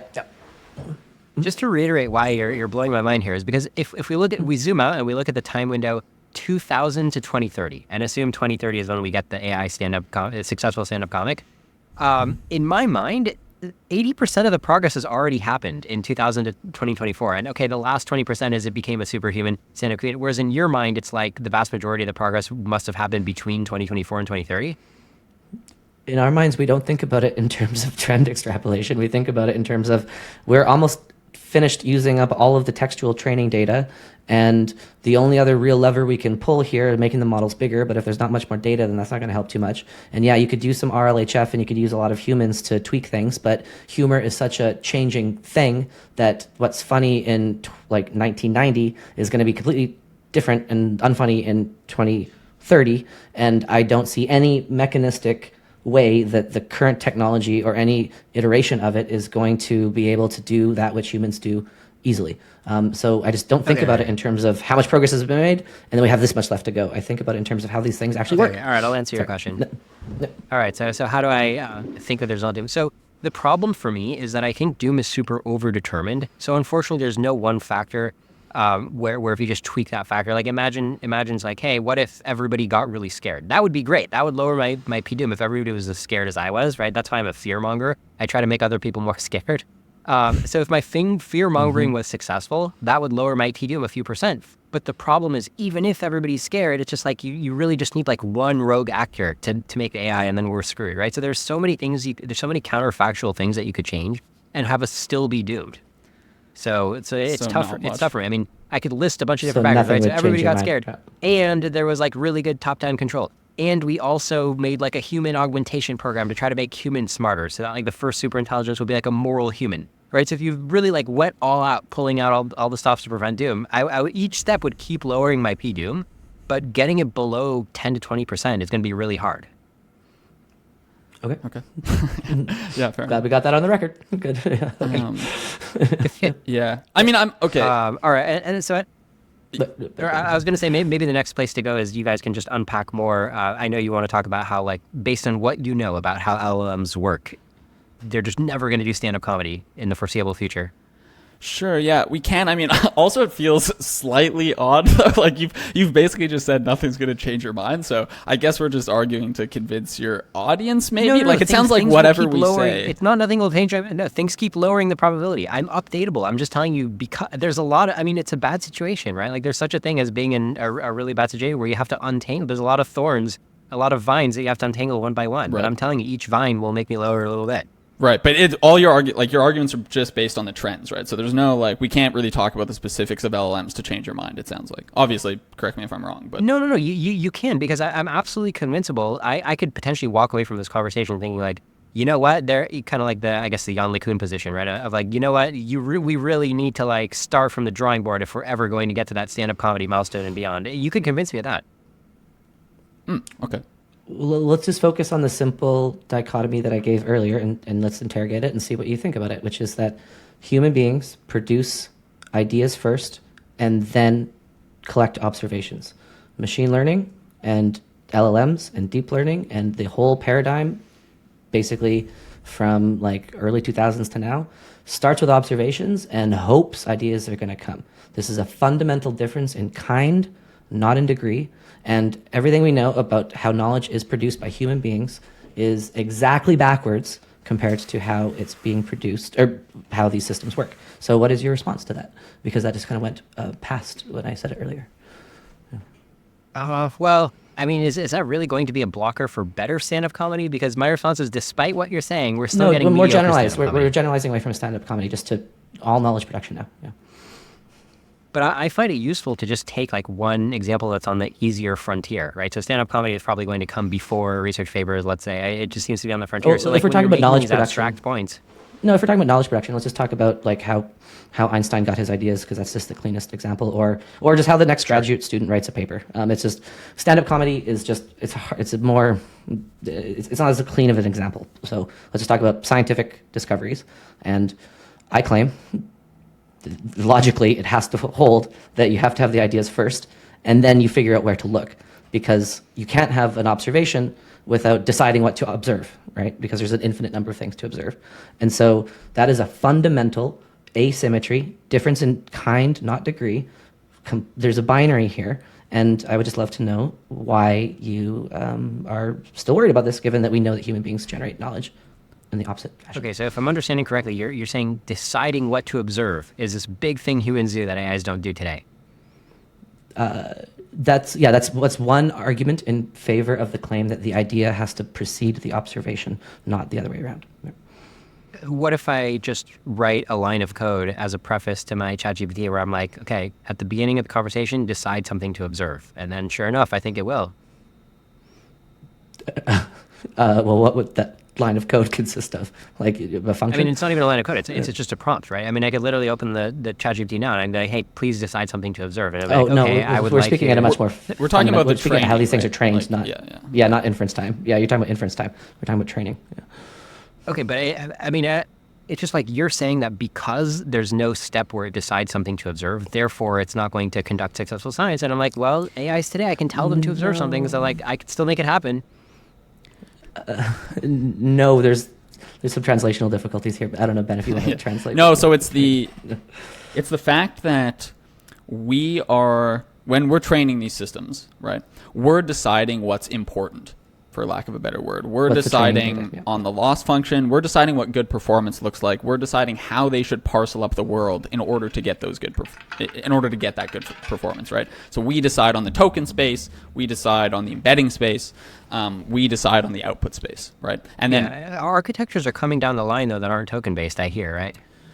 Yeah, but they still require us parceling the world up beforehand, then telling the system like, okay, try and minimize this loss. The space is predetermined, right? So we're not just sitting a machine down. But you're still talking about unsupervised learning, right? It seems like the whole point of unsupervised learning is like we do very little on that front, and they just configure their own parameters. No, we're still deciding what. We choose the training data. So unsupervised or supervised is just a question of labels. So that's just the y in your x and y equation. But we still have to choose x. And so that's still us choosing what data to feed to these things. And that's what Ben is referring to when he says parcel up the world. What do we determine are outliers? We say we don't want to train it on pornography. We don't want to train it on this. That's not stuff we want it to learn. So we're choosing. And then that's what Ben's getting at. It's not a supervised, unsupervised distinction. But how is that connected to your claim that it's not going to tell really funny stand-up comedy? Well, we've moved to a different claim now about induction and the generalized knowledge production with human beings, starting from ideas and then choosing observations. But with deep learning and LLMs, it's starting from observations and hoping ideas are going to come. But we don't have any existence proof that ever works. And we know logically it can't work because of the problem of how do you decide what an observation is. So that's a logical argument to refute the claim that observations precede ideas and not the other way around. Okay, I mean, you guys are being very abstract, so can we just map it to one example of like, I open a ChatGPT prompt and I ask it something that would require, that would stump it, right? Like what do you, how am I going to stump it? Can I ask it, ChatGPT, please create like the next theory, or like what's like the easiest example that's you're talking about inference time when you're using these things. We're talking about training time. So that's the difference. So but the limitations that you're saying it has in training time, you're claiming that it's going to map to some limitation in output time. So what's an example of the output time limitation? This sort of knowledge production that we've been talking about in terms of like generating a novel stand-up comedy routine that's going to blow people out, or repeatedly making. Okay. Yeah, but that's what I said. I said it's connected to stand-up comedy. Right. Yeah. So if you could prompt it and say like, "What's a new discovery?" and it gave you a new discovery, that we've already said that would be amazing. Okay. All right. So everything you're saying now about, look, at the time that it was training, it didn't get to choose its own observation. In your mind, that's going to be connected to when I say, what would be a funny joke about Nutella, right? Because it never chose its own observations at training time. It's just the humor is going to fall flat when I ask it about Nutella. Yeah, exactly. Well, note how actual stand-up comedy works. Stand-up comedians are continuously figuring out what to observe in the world and make humor out of it. So they are choosing what to find funny. And because the world is continuously changing, so too does the humor. But this is what we're saying is different from how these systems work, which is why if the system does do the thing that we're saying it's not going to be able to do, it would totally change your mind. 100%. Absolutely. So if you ask me to think about a joke about Nutella, I'm not going to even go literally observe Nutella. I'm just going to like think about some facts that I know about Nutella, which is something that AI at inference time can also do, even though I didn't choose what to observe. Yeah, so perhaps a useful lens to bring to bear now is like just that of correlation. So for me, something like a new creative thought is almost by definition anti-correlated with previous things, right? So what does it mean to have like a new, unique idea? It means it conflicts in some important sense with previous ideas of that same type. How do these systems work? The precise opposite of that. So what's informing a very high level, 30,000 foot view of these things? What's informing what the next word is output? It's precisely what the most common word would be in its training data, right? And then you throw a bunch of probability on top of that. But, if we just stick high level for now, this is, again, precisely the opposite of like what it would take to make a new stand-up comedy routine, where you need to subvert expectations. You need to say things that are fundamentally new that people haven't said before, right? What's going on here is you're looking at the history of the internet, huge amounts of texts, and you're saying, okay, your output, the distribution over the next word, what you're most likely to output, is precisely a function of what has been written in the past. And this is not a way to create new knowledge. It's a way to aggregate and summarize and compress existing knowledge that exists on the internet and in books, etc. And so there's still huge value, of course, in doing this. This is why, again, it's so miraculously good when it comes to things like programming and stuff, because it can synthesize existing information in this hugely helpful way. But this is fundamentally different than coming up with new ideas, which again should be anti-correlated with old ideas. Right. So just to recap, I think I get what you're saying. You're basically saying, like, look, its whole training is to predict what token is likely to come next. But when you tell a joke, you want to surprise people by having a token that registers as unlikely. And so there's a conflict there. Is that kind of where you're going? Yep, exactly. Yeah. And this, we could say this also ties I think that's kind of in, an overly simplistic description of where the next token comes from, right? Because I know people like to think about it as, oh, it's just interpolating, right? It's just a stochastic parrot. But really, it's not. It's learned a complex algorithm, right? All those parameters, some of those parameters can be say something that wouldn't normally go here. Like, that's a thing that it can do. Yeah, okay. We're This saying is also that the why way I that said... it learns it. Sorry, go ahead.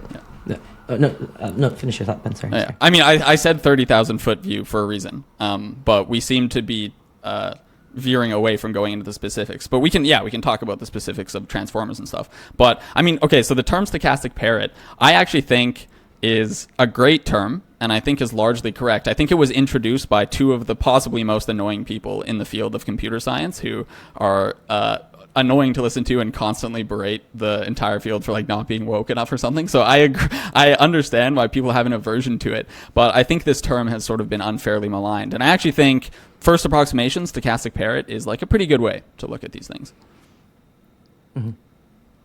For the reasons I agree to this, I agree with part of it, which is that I think the same way that you and I are kind of stochastic parrots, right? I mean, think about how many tasks we do where we really do kind of lean into trends, right? We all do that as humans. And I think AI exhibits the same thing, where if they can kind of just like coast, right, and just like make statistical predictions, I think they will tend to do that. And that's what we see, right? When you give them a similar problem, they do kind of coast. They do kind of complete the pattern. But I also think that they're capable of going higher level, just like we are as humans. And we see that behavior. I mean, I could literally ask, and I could be like, what are 10 words that you never would normally see together in a typical article? And I will actually get that response. It won't be like, sorry, I have to give you words that are related. I think it will actually give me a nice sampling of random words.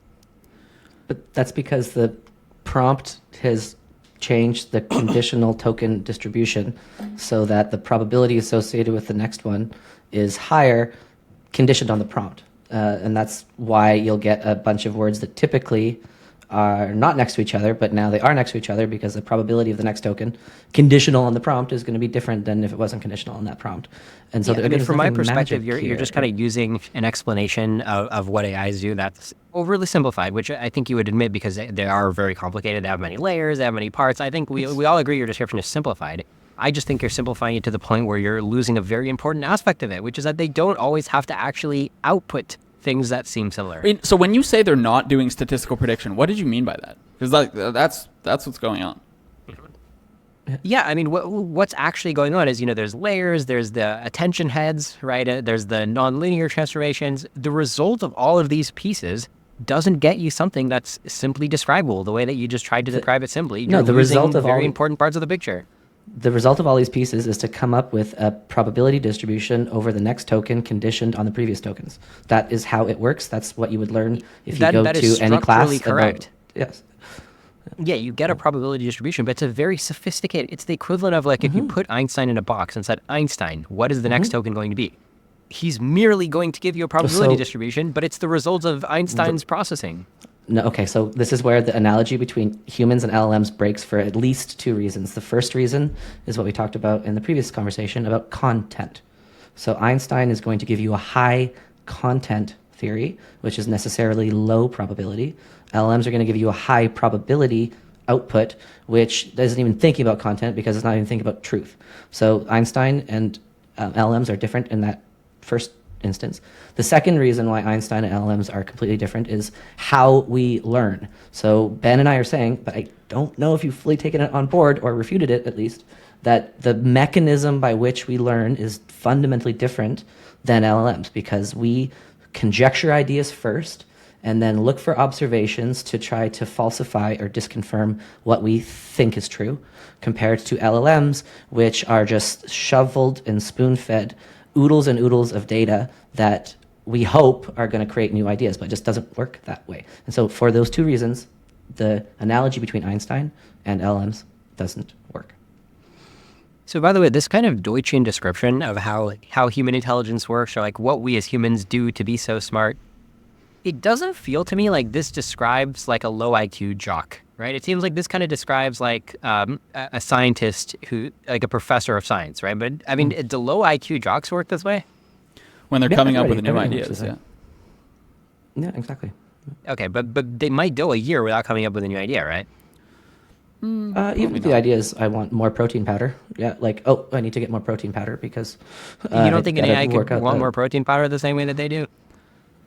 No, for the same reasons that we've been saying over and over again. And they don't have muscles. Yeah. Yeah. And also, just to pause for 1 second, like, just saying the words like they have layers and they have self-attention heads and stuff, that is not an argument that they're doing something beyond statistical prediction. That is statistical prediction, right? These are just various forms of weighting, right? That get you, the stacking just gets you nonlinearities. Self-attention is just kernel smoothing. Like, this is what statistical prediction looks like. Right, like all you're doing is you're taking token sequence, you're projecting it into some embedding space, right? You're doing a bunch of manipulations in that space. That's what people call self-attention. That's what people call transformers. And then from that, you run it.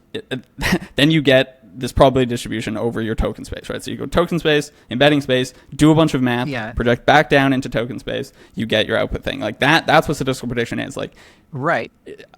But you've done enough types of manipulations that you're no longer able to predict what the output's going to look like. You're no longer able to constrain it, and so it becomes a black box from your perspective epistemologically. No, because we know what the goal is. The goal is to match the frequencies in the from the training data.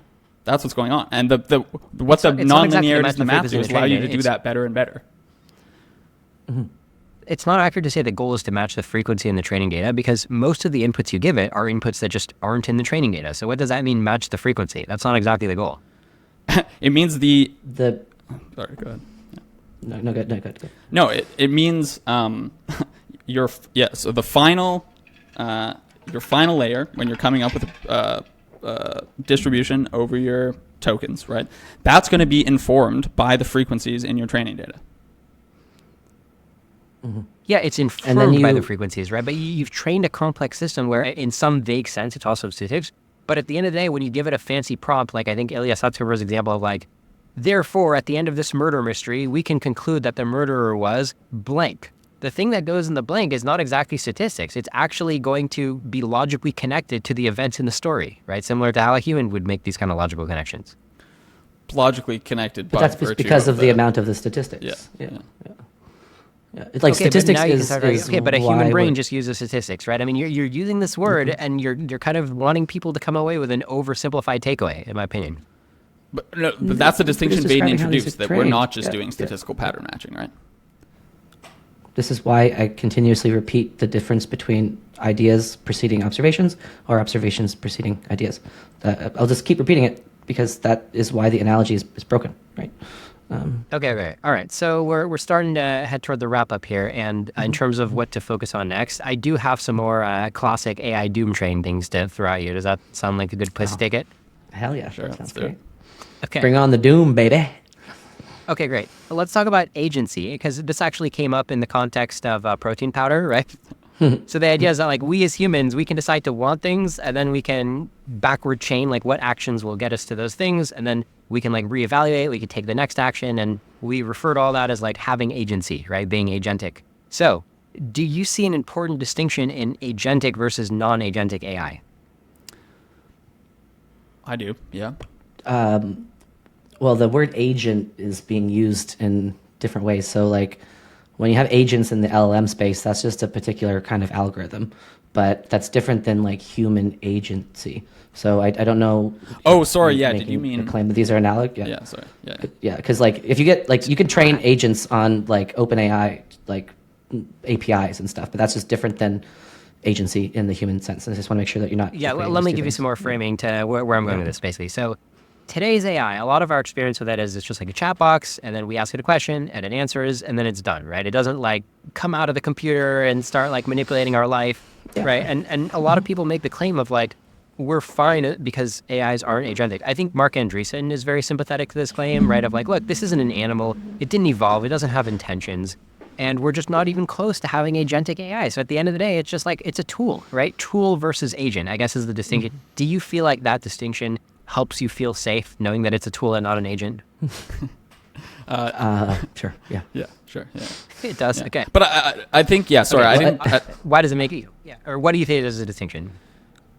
So yeah, sorry. I just wanted to clarify my initial answer. I think I wasn't understanding that you were talking about like LLM agents as they exist right now, and so I feel like those are built on with very similar at a high level techniques as like ChatGPT and stuff. There's nothing fundamentally new going on there, so I don't view those It's as just like chain of thought prompting. yeah. I don't view those as like different in kind to chatbots, for instance. So yeah, I'm equally as worried about those as I am about chatbots, modulo like of course certain engineering things that could happen, right? Like we might have a system Okay. that So let me ask you Yeah. this way. Yeah. Yeah. If we hit your 2029 challenge milestone, right, of like, oh my God, it's actually the most popular stand-up comedy on Netflix, right, is an AI generated one. If we hit that milestone, would you be like, oh crap, I bet agents can now go loose on the internet? Because in your mind, there's not like a hard distinction, right? Like it's going to be a pretty close follow-up. yeah. Well, agents can already go loose on the internet just with rogue hackers and stuff. So I would put them just in the same category as any computer virus, which we've been worried about and developing security for the history of computing. So I'm already maybe worried we about can that agree to on the this. same amount of as worry as I have with just viruses. Okay, so I'll state my claim, and maybe you guys can just agree, which is just like, if we have really powerful AIs that can answer questions really smartly, right, and just like sufficiently good at answering questions, then we will very quickly also have autonomous systems that do a lot of damage, at least in the virtual world. Is that a good connection that you agree with? Well, we already have the first half of it, but we don't have the second half, right? Like we already have systems that can answer questions. Yeah. really well, Oh, yeah. So my but- claim would but be we they, don't they have have to the get second- even better. Yeah. I think that they're not even. So I actually think that the question answering is the bottleneck right now to the reason why the internet hasn't been taken over more thoroughly, or the reason why there's not better scams, better fully automated businesses. When If you you ask why say- all of these agentic things aren't happening, I would trace it back to the question answering piece actually isn't good enough yet. When you say take over, do you mean take over because some malicious hacker somewhere in Russia or Ukraine has intentionally done this? Or do you mean fully on its own without any human intervention whatsoever, it develops a desire to just overrun the internet just completely autonomously? Which of the two scenarios are you talking about? Because the first one, I think, is completely plausible that hackers will use this to mess around with the internet. And that's totally something to be worried about. But it's the removing the human from the loop and then thinking all this stuff's just going to happen. That's why I just don't think that's plausible even a little bit. Yeah. Yeah. Okay. So let me make the transition related to your point. So so it sounds like we both agree that like if it got really good at stand-up comedy and just like knowledge type questions and new knowledge, whatever, then at that point it would probably also have agentic versions, right? Can we close out that? No, that's a leap. Like that would just surprise both Okay. Ben and myself, and that would be crazy, and a lot of things would change. But to go from there to all of the Yukowski doom scenarios are necessarily going to happen, and they're going to all of a sudden start developing I just said wants it's and wishes agentic, and all that's all I'm that. saying. Yeah, I mean, maybe, yeah. Sorry, do you finish up? No, go ahead. Yeah, I'll just say, like, honestly, I really think if we hit, like, the milestone of stand-up, it's the #1 stand-up comedian on Netflix, I think this would be, like, such a paradigm shift that was required that I don't know what would follow from this. So I'm prepared to say, yeah, I'd be worried that there would be agents. Like, I could be worried about a lot of stuff at that point. Like, I view that as, extremely implausible, such that, you should definitely ignore everything. If that happens, you should ignore everything I've said on the topic and possibly just invert it. And I love that you're setting yourself up for a potential future update. That's awesome. As a rationalist, Bayesian, that's much appreciated. It'd be great. We love to prove ourselves wrong over on the side of the aisle. That's all what popularity is all about. Right. Okay, so let me connect it to your question, Vaden, where you're saying like, okay, but what about, or why am I worried about an AI that nobody even told it to like go take over the internet, right? So this brings me to the next doom train stop, which is instrumental convergence, right? So basically I believe in instrumental convergence, right? Where I believe that if you just start optimizing AI toward anything and it becomes good at just problem solving, well, it's in the nature of problem solving that most problems get solved better when you just go grab a bunch of power and resources. They help you solve a wide variety of problems. So any AI that just figured out how to solve problems in general would hit on this obvious insight of like, okay, let me just go rob the bank, or let me just acquire some resources somehow, legally, illegally, just wherever they are. So my question for you is, if AI's general intelligence increases to human level and beyond, right, stand-up comedy, whatever, should we predict it'll converge to this goal-oriented, resource-seeking, power-seeking behavior? Why don't humans do this? I mean, I find that, yeah. I think the main reason humans don't do this is that it's really hard to get away with, right? I mean, because think about this. Remember when the ATM scam was going around and be like, oh my God, you can you can tell the ATM that your balance is higher than it really is and withdraw cash. And a bunch of people were like, sweet, I'm going to withdraw this cash, right? People tend to kind of do stuff if they can. Okay, but I mean, you seem interested in IQ. You've brought it up a few times. So, there are people who are in the 99th percentile of IQ. Presumably, they're significantly more smarter than the rest of us. So shouldn't they be engaging in this sort of behavior? Yeah, and this is similar to the question of like, why aren't there more terrorists? So my short answer is just when you have a really high IQ, we have successfully set up society such that you can go work at Google and make 7 figures a year, or, even start your own company and make more than that. And that is actually just going to be a more selfishly rewarding path than trying to rob banks. Because like robbing banks, yeah, maybe you'll make like a score, but now you've also exposed like a huge downside. So if you're just doing an expected value calculation, it's actually high expected value to just put your IQ points toward being good. And that's more true in richer countries, right? So if you live in Russia or North Korea, maybe you do actually become that black cat hacker. So that's what I think is going on with humans. Okay, yeah, that my same answer in that case applies to AI. Like this brings us back to the disagreement over sort of this one superintelligence that can take over everything. I think intelligence doesn't work like that, and you'll need a culture of things. Like even if AIs are their own thing, separated from humans, right? I think this will require culture. This will require conflict. This will require them generating the knowledge of how to set up such institutions. These are all aspects of knowledge that humans have figured out. Presumably, AIs would figure this out as well. Let me ask it. No, you go ahead. Yeah. So, I mean, let me just give you a form that I think is like pretty weak and maybe the easiest to accept, which is just that like, if we just had an ideal goal optimizer, and I know you guys don't think AI will be an ideal goal optimizer, but do you at least agree that in the topic of goal optimization and like ideal intelligences, isn't it the ideal optimizer move oftentimes to seek power and resources just as a way to optimize a goal? Putting aside any like moral conflicts, putting aside like if that was the be all end all and that's the only goal you have, like sure, maybe. But yeah, again, it depends on culture, it depends on morals, it depends on other objectives you might hold. Yeah. Are you just to make sure I'm understanding? Are you talking about optimization? Are you predicting that the more IQ someone has, the more likely they will be psychopathic and just ruthlessly just slashing through other people to get to the top of like to accomplish whatever goal they want? Is that the prediction? That more IQ equals more psychopathy and less like empathy and stuff? Not exactly for humans, right? Because humans are also born with deontological kind of rules of thumb. So for example, like you imagine you're the smartest person in the world and you could even figure out a scheme where you could murder people undetected. Well, as you're carrying out that scheme, another part of your brain that's not just the raw optimization part is being like, you're such a bad person, you feel so guilty, you should never do this, right? Because you have some part of your brain that's like killing is bad. So that's like how humans are set up. So that's why you get a lot of very high IQ, non-instrumentally convergent, non-psychopaths. And that's not even to mention the fact that like, even if you're really high IQ, you're still running like a significant risk that you're going to get caught, even despite your best efforts, because you're not going to be perfect. So I'm just explaining why high IQ humans mostly don't behave like psychopaths. But the obvious change to the AI is a couple of factors. Number one, they're going to be farther removed from the law. So you can't throw an AI in jail, for example, and ruin their life the same way you can do it to a human.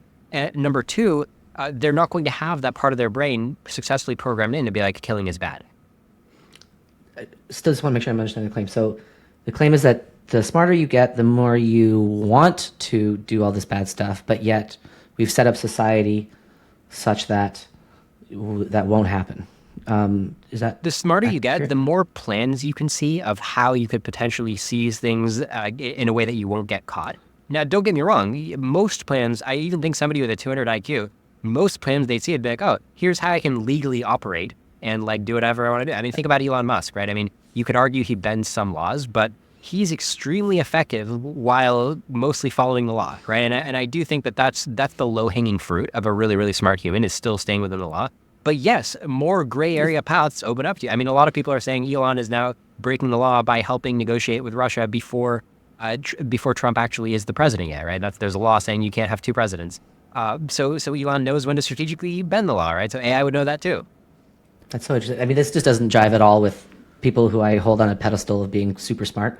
They're not all scheming to try to figure out how to break the law and then be constantly thwarted by the society and regulations. But I'm curious, like, is this how you think? Like, do you? No. I'm really. I'm just genuinely fascinated by this because, like, well, I first find of all, that I'm not most that people, smart, right? Yeah.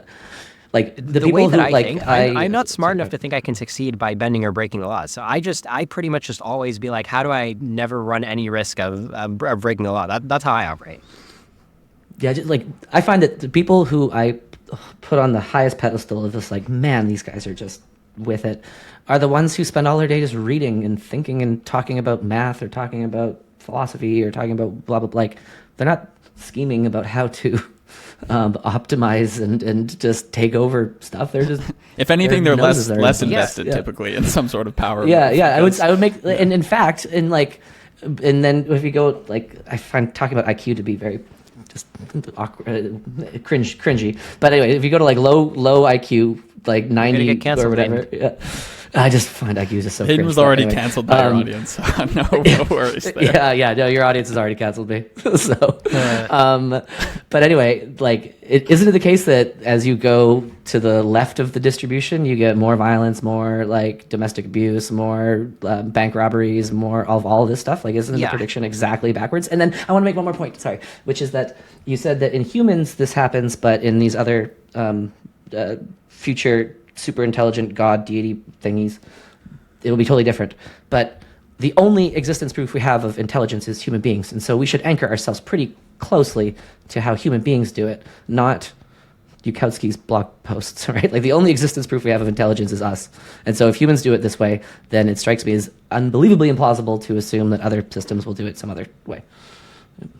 Okay, so it sounds like we've actually slipped into the next topic, which is good because we're getting close to the wrap-up, which is we started talking about instrumental convergence, and in the process of saying, are intelligent agents really going to seek power? In the process of that, we slipped into the discussion of the orthogonality thesis, right, which is the claim that intelligence can be orthogonal to morality, so meaning any level of intelligence can be paired with any point on the morality spectrum. So you could have high intelligence, high morality, or high intelligence, terrible morality, or sideways morality, right? So the idea is these are two orthogonal or perpendicular dimensions. And you started asking me questions that are basically pushing against the orthogonality thesis, because you said, hey, if you look at humans, aren't the dumbest ones like the most violent and the least moral? And aren't all my smart friends just like these gentle math nerds? So maybe the orthogonality thesis is false, and there is kind of like a deep connection between intelligence and morality. Is that kind of what your position is?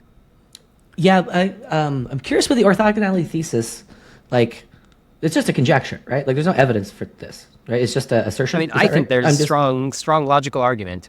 So, I mean, it's because I just haven't heard it. I haven't heard it, so I would. Yeah. I'm totally open to being persuaded. I just haven't actually heard any evidence. It just seems to be just an assertion or a conjecture, both of which are fine. But what are the arguments for it?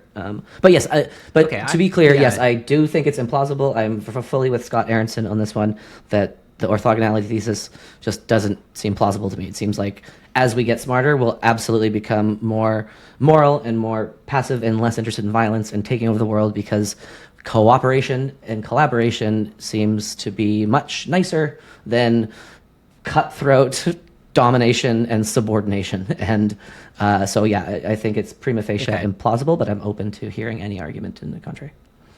You got me by mentioning Scott Aronson, because I will admit Scott Aronson is somebody who I've been disappointed to see is pretty skeptical of the orthogonality thesis. And that's not what I would expect, because, you know, he's such a smart guy and right on so many things, but he has expressed some skepticism. So he has basically said what you said of like, well, maybe a superintelligent agent will, for whatever reason, be moral, right? He's not saying like that's definitely the case, but he's just, he said that he doesn't find the orthogonality thesis convincing. Yeah, so, and I don't know if he's updated since, I think I read him say this like maybe 2 years ago, maybe 1 or 2 years ago. But anyway, so you got me there. Scott Aronson does say that. But let's just argue between us. Let me give you the form. Sorry, that's not a claim from it's not an appeal to authority. No, I know. I know.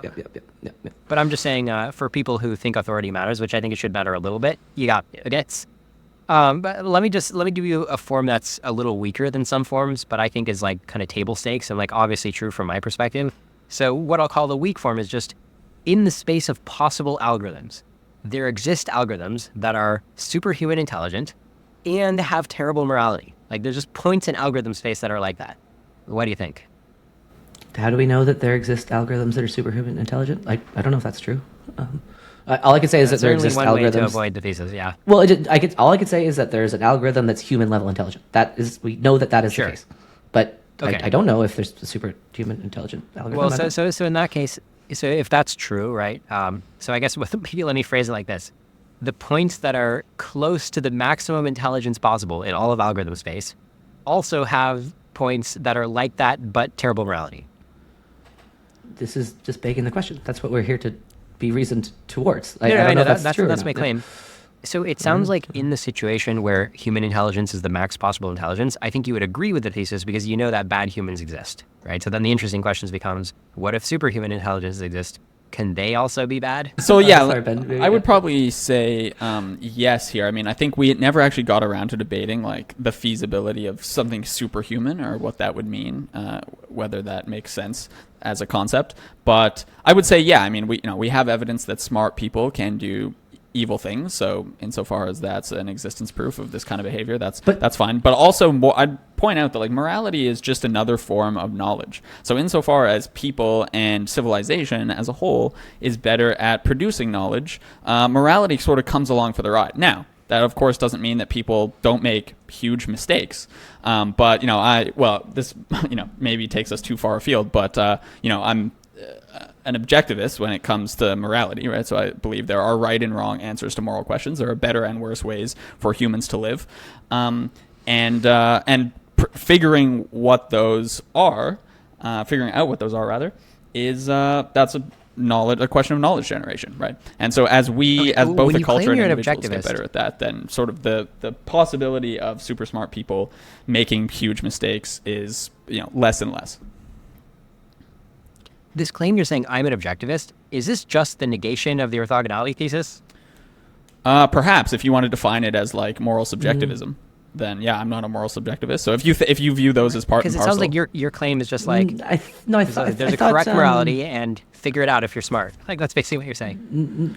I don't think Ben's saying that. But. Yeah, no, it's less. I mean, I'm not saying we can't make mistakes, right? And like again, the 20th century is full of people making mistakes. I'm just saying there is a tendency for us to become more moral as a civilization, and that's not a mistake. That's because understanding how to live better is a question that there are right and wrong answers to, and we can generate that sort of knowledge. So, I'm just saying, insofar as we become better at producing knowledge, I would expect moral knowledge to go hand in hand with that. I don't think there's any total distinction between the realm of moral knowledge and the realm of other knowledge. I think these are all questions about what to do with our time, how we should live, what to do next, etc. And so we'll come up with better answers to these questions, just in case we come up with better questions to, how physics works and how math works and things like this. Yeah. Let me give you a scenario that's tailored to your worldview, Ben, where I try to make everything go down really easy except the question of the orthogonality thesis. So the scenario is, you're right about knowledge creation. It has to follow a certain process with observation first, but somebody and LLMs can't get there, but somebody figures out how to program algorithmically doing all those steps so that it truly creates new knowledge and it's truly super intelligent in the best way and it lives in a computer. Okay, so far is this plausible? Okay, so you have a true super intelligence, and then the question for you is, are you really confident that super intelligent is going to love us, as opposed to be hey, let me kill some people? Well, again, this comes down to this just one super intelligent pie in the sky agent that has everything at its whim, that can outthink us at every turn, that is infallible, basically. And I think this is an unrealistic picture of what intelligence entails. And so I'm just I feel like most of the time in this conversation I've been pretty willing to go along with your assumptions, but here I can't even imagine this sort of scenario where we have this super intelligence living in a box and it can just do whatever it wants and totally outthink all of the knowledge that we've accumulated as a civilization. I don't see this as a possibility. Honestly, from our perspective, just this is going to be a bit of an inflammatory analogy, but we're almost at the end. So it's almost like you're saying, okay, just assume that Jesus Christ of Nazareth comes back to planet Earth in 2035. Just make that assumption. Then don't you think that this next thing is going to happen? It's well, you're asking us to assume something that we believe to be absurd, and then what follows from an absurdity. I know that from your perspective that doesn't feel that way, but from our perspective, you're asking us to assume an absurdity and then see what follows from it, which doesn't make sense. Yeah. Also, let me just also maybe acknowledge, if we developed a super intelligent, assuming all that happened, I don't think there's some guarantee, some law of nature that says this will definitely be good. So it could be, it could make a mistake in terms of its moral calculation or something. If you want to call that adopting the orthogonality. What if instead of it, would you say that it makes a mistake, or would you say that there's an evil twin version of it in algorithm space that it doesn't even think it's a mistake? It just wants to kill. Well, obviously it wouldn't think it's a mistake, but I think we can say it would be a mistake. You think it's a mistake, okay. To wipe out humanity. I think Jesus comes back and the devil comes back. Okay, when you say there's one true morality, you agree it's one true morality in terms of what you feel strongly about, but it's not the one true morality in terms of what some intelligent algorithms might feel strongly about. Let's forget one true morality. Let's just say I think there are better and worse states for human beings to be in, and I think there are better and worse ways to reach those states. So I think that I think there are better and worse ways to live. Okay, so forget the word morality, and I think. So insofar as the superintelligence wiped us out, I think that would be on the bad side of the ledger.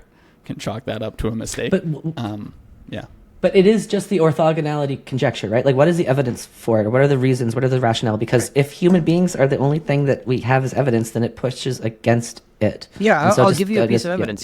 So why is the orthogonality thesis obvious to me? So it's just because when you have an agent doing anything, right? So let's just say I built an AI, and maybe it's not as super intelligent as I imagine, but it's really smart. It's the smartest human level, whatever it is. It's successfully achieving plans, and those plans often have sub-plans. So if the plan is I'm going to make money for my company, you might have a sub-plan being I'm going to clear some land so I can build a factory. So you've got the land clearing sub-plan. So the range of possible sub-plans is arbitrarily large. So the fact that you have the system, even if it's a good system, even if it just wants what's best for humanity, it just wants to make money for humanity, it still has this capability where you can just load a subplan into the AI and it can just optimize the subplan. So you can imagine copying and pasting that entire code base and making one tweak where you just take a subplan saying kill all humans, and that's just the only plan. Right? So you can just imagine it's a small architectural modification. So algorithms that want to kill everybody are just not far away in algorithm space from algorithms that want to do anything. But yet we've had algorithms for 35 years and no one has died, like significantly. We haven't had superhuman optimizers, right? So every algorithm we've ever had, very simply, it has an off button, right? So you just turn it off and then you live. So, and that's not going to be the case in the future. Insofar as the possibility of like one superintelligence that has a fixed objective function, I think that's a contradiction in terms of superintelligence having a fixed objective function, but fine. Insofar as you have that and somehow we're loading algorithms into it, but it's still superintelligent, whatever. Insofar as that situation arises, then sure, I things could go very awry and it could turn us all into dust. I think you just kind of agreed to me that the orthogonality thesis is pretty obviously true. With all the sure, I mean, I really am not interested in debating this. Like with all the caveats, I just give you fine. Can I just make one meta note?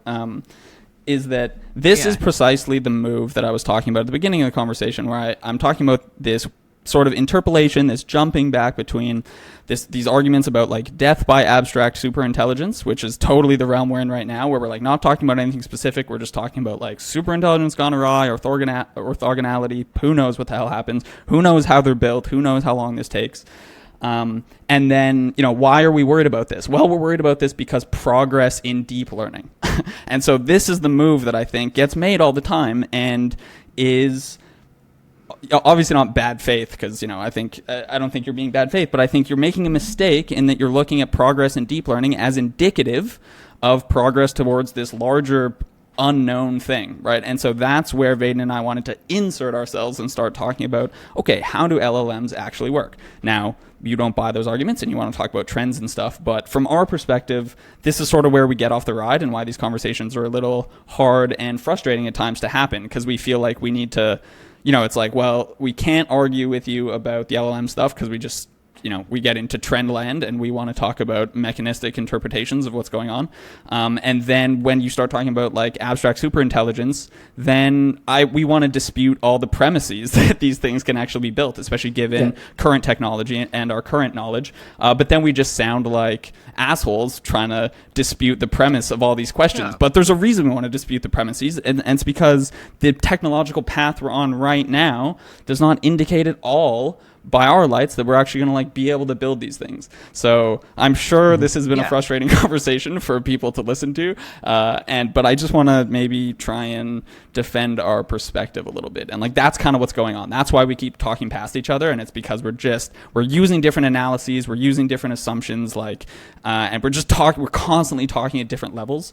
And I'm not sure exactly how to fix that, but I think that is a dynamic that has sort of plagued this conversation. Anyway, that's my spiel.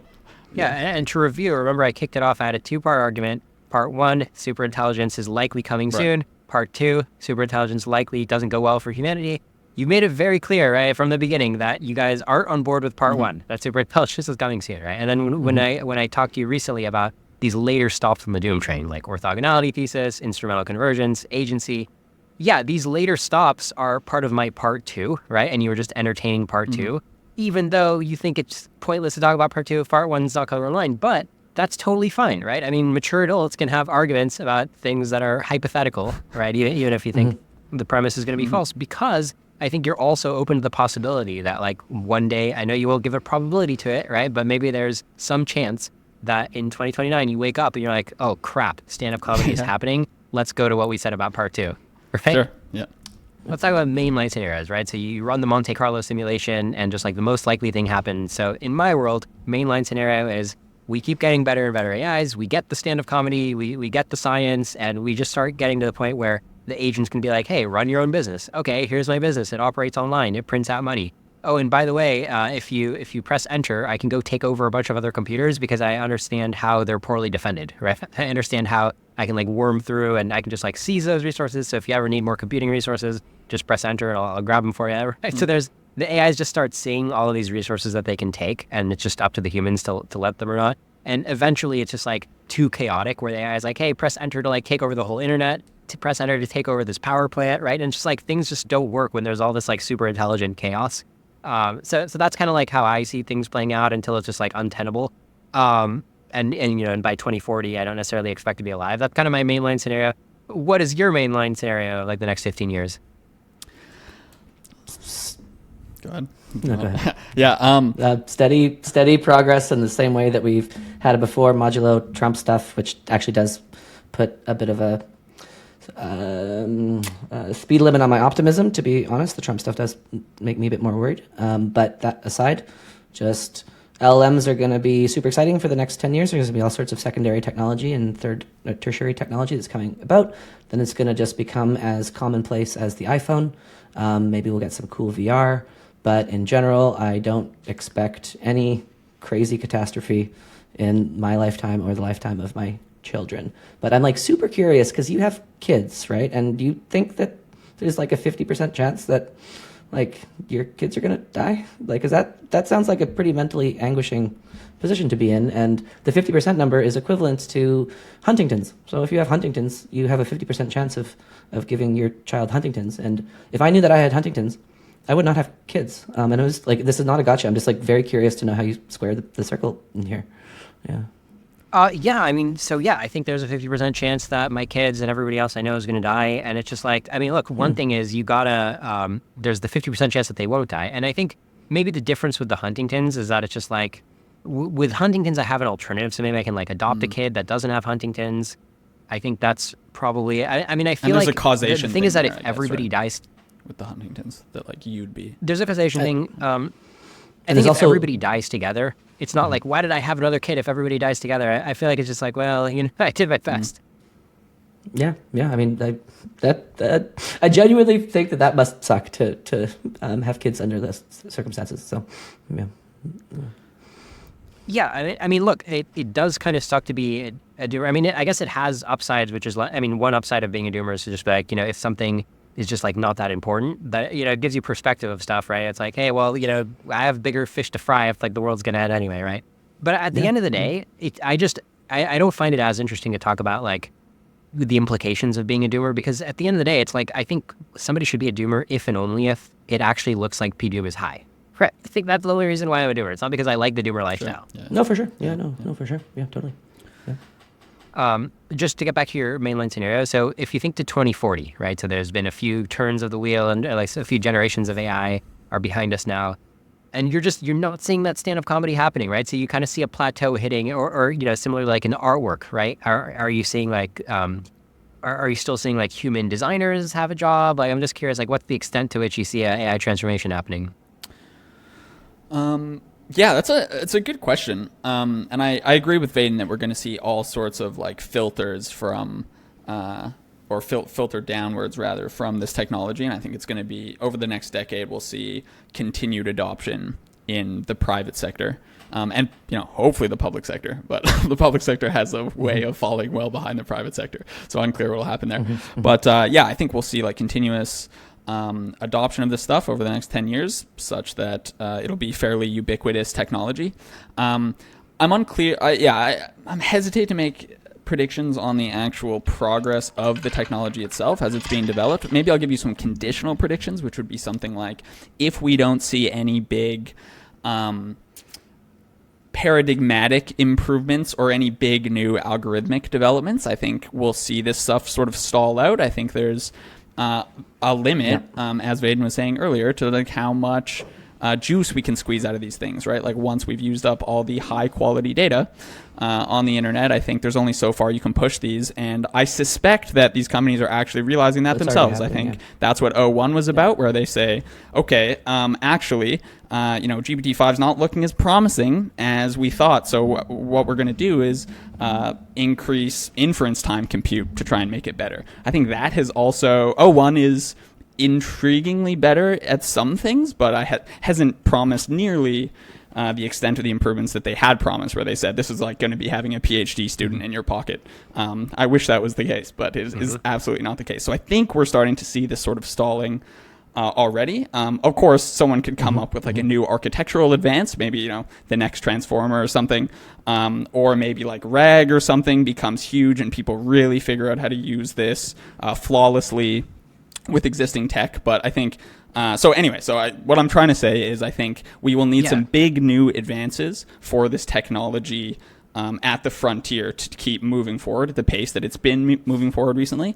And if that doesn't happen, then I think we're going to see this stuff start slowing down. I'd also add one, I don't know if I'd want to call this a prediction, but if I had to bet, I would bet that the people that are most likely to develop AGI, however exactly you want to define that, are probably not computer scientists. I would imagine that actually coming out of like the neuroscience community or something, or people doing neural computation or something like that. So I think computer science has actually gone down the precise wrong path that you'd want to do if you want to get to AGI. And I think we'll look back at this time period, in 50 years being like, well, those were some awesome algorithmic improvements that let us do a bunch of stuff in domains where you have lots of data. That was great, but we realized this was absolutely not the route to AGI. So that's my prediction.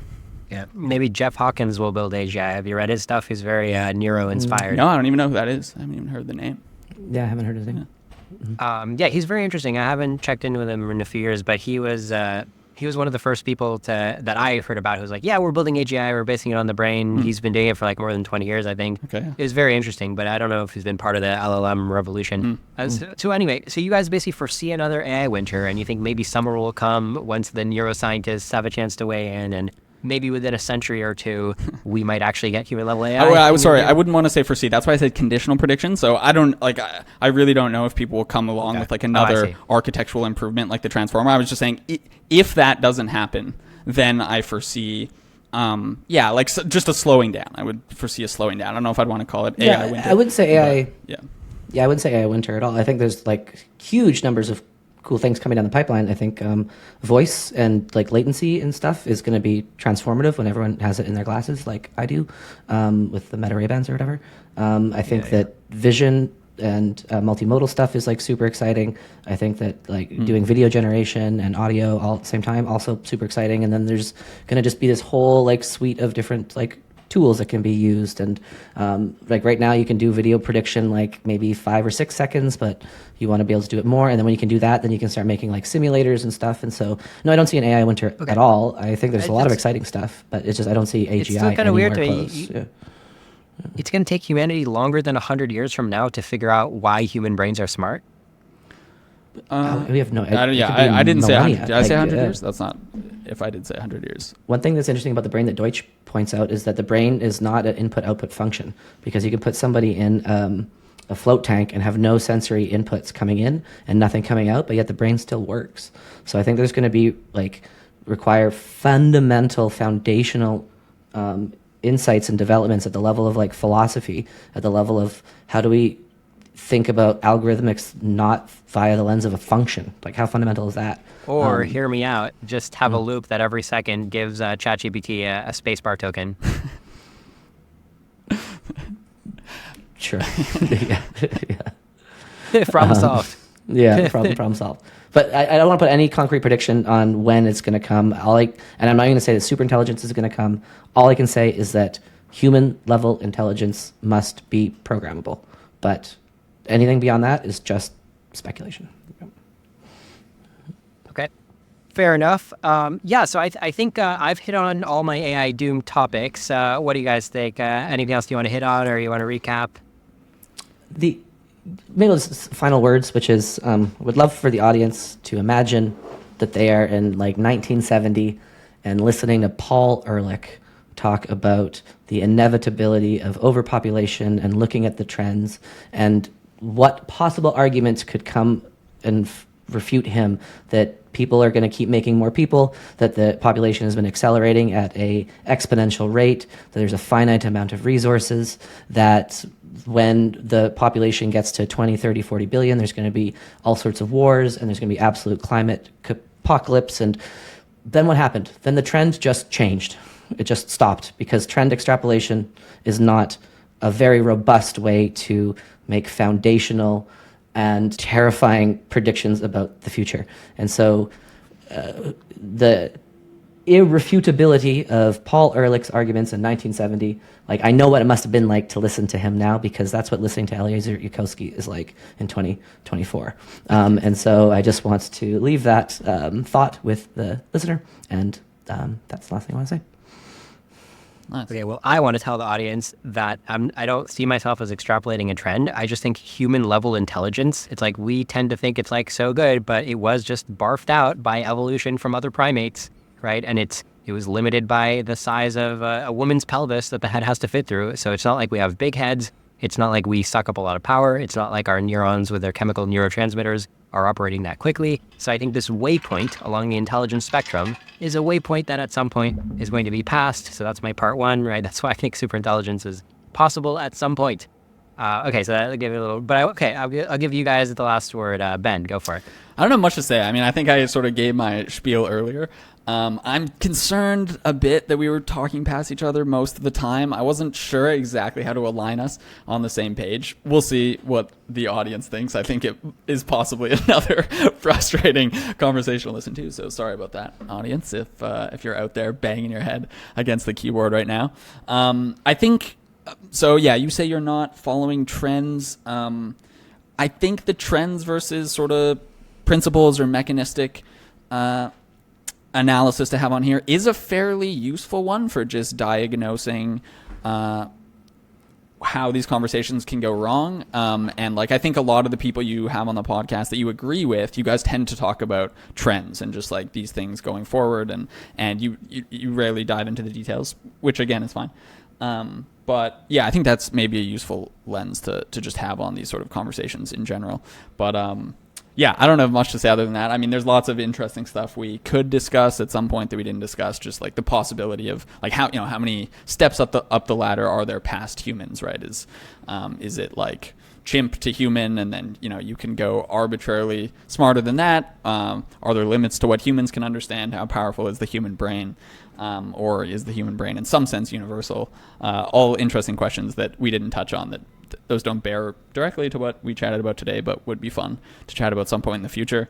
And yeah, I'm look forward to waking up one morning in 2029 and realizing that Netflix is filled with ChatGPT like stand-up comedians. Perhaps not stand-up if we haven't figured out embodiment yet, but at least voice-overed ChatGPT comedians and movies produced by ChatGPT and all this stuff. And I will recant at the feet of the doomers at that point and come beg you for your mercy and try and understand exactly how I went so wrong in my thinking. Yeah. Get ready for the best stand-up comedy of your life right before you get killed. Can't wait. Yeah. Laughing our way into the apocalypse. Yeah. Yep. Nice. All right, so personally, I actually am not frustrated by how this debate went. I thought it was a good debate. Of course, I'm disappointed that you guys won't see the truth of doom, but I thought it was a good debate because we both got our points out there. I think we understand what each other's position is. Hopefully the viewers understand it pretty well, and that's all I hope for with these conversations, right? Is just stake out two positions, Nice. And what's always fascinating is nobody's ever staked out that position before on my podcast, right? So it's like people can be wrong in so many different ways. Yeah. Happy to be one of them. Absolutely. Yeah, that would be great. Yep, totally. Yeah. Nice. Yeah, thanks for having us on great. again. All right, This was great. so much fun. Yeah, this is fantastic. Yeah, it's great. It's always good vibes. So Yeah, My pleasure. All right, so we're planning to, in about 6 months, right? Let things evolve, and we'll do a rematch. We'll probably find more things to argue about. awesome. Hell yeah. Looking forward Let's to do it. Can't wait. Hope you enjoyed listening to that debate. Ben and Vaden have been really good sports, and even though we disagree on so many things, it's been fun to have them as new friends, or should I say frenemies. In the meantime, before you go, I want to share with you one of the greatest AI risk explainer videos I've ever seen. I watched this for the first time a few weeks ago, and I couldn't believe how good the quality was. My friend Michael, who runs the website lethalintelligence.ai, I'll put that in the show notes, he spent over 1,000 hours working on this video, and it shows. The animations and the deep points that he's making all hit very hard. I think you'll have a good time watching it. To give you a little taste of this awesome video, I'll play a clip for you right now, and if you like it, you can head over to Michael's channel, linked in the show notes, and watch the full video. Here we go. The way people usually think about superintelligence is that they take someone very clever they know, like Albert Einstein, and they imagine something like that, but better. It's also common to compare intelligence between humans and animals. They imagine that we will be to the superintelligence similar to what chimps are to humans. This kind of thinking is actually misleading, and it gives you the wrong idea. To give you a feeling of the true difference, I will use two aspects which are easy for the human mind to relate to, and you should assume there are actually even more fundamental differences we cannot explain or experience. First, consider speed. Informal estimates place neural firing rates roughly between 1 and 200 cycles per second. The AGI will be operating at a minimum 100 times faster than that, and later it could be millions of times. What this means is that the AGI mind operates on a different level of existence, where time passing feels different. To the AGI, our reality is extremely slow. Things we see as moving fast, the AGI sees as almost sitting still. In the conservative scenario, where the AI thinking clock was only 100 times faster, something that takes 6 seconds in our world feels like 600 seconds or 10 minutes from its perspective. To the AGI, we are not like chimpanzees. We are more like plants. The other aspect is the sheer scale of complexity it can process like it's nothing. Think of when you move your muscles, when you do a small movement like using your finger to click a button on the keyboard. It feels like nothing to you. But in fact, if you zoom in to see what's going on, there are millions of cells involved, precisely exchanging messages and molecules, burning chemicals in just the right way, and responding perfectly to electric pulses traveling through your neurons. The action of moving your finger feels so trivial, but if you look at the details, it's an incredibly complex but perfectly orchestrated process. Now imagine that on a huge scale. The AGI, when it clicks the buttons it wants, it executes a plan with millions of different steps, it sends millions of emails, millions of messages on social media, creates millions of blog articles, and interacts in a focused, personalized way with millions of different human individuals at the same time.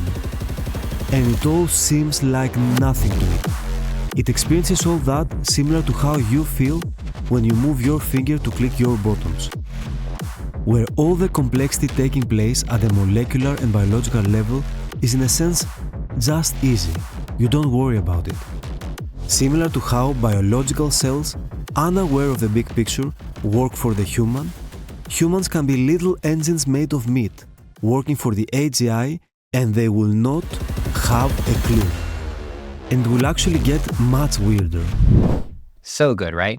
So again, just check the show notes for a link, watch the whole video, share it with your friends. Hopefully we'll spread the ideas of AI existential risk. Thanks for watching. Thanks for all your social engagement, like YouTube subscribes and Substack subscribes, doomdebates.com. And I'll see you right back here next time for another episode of Doom Debates.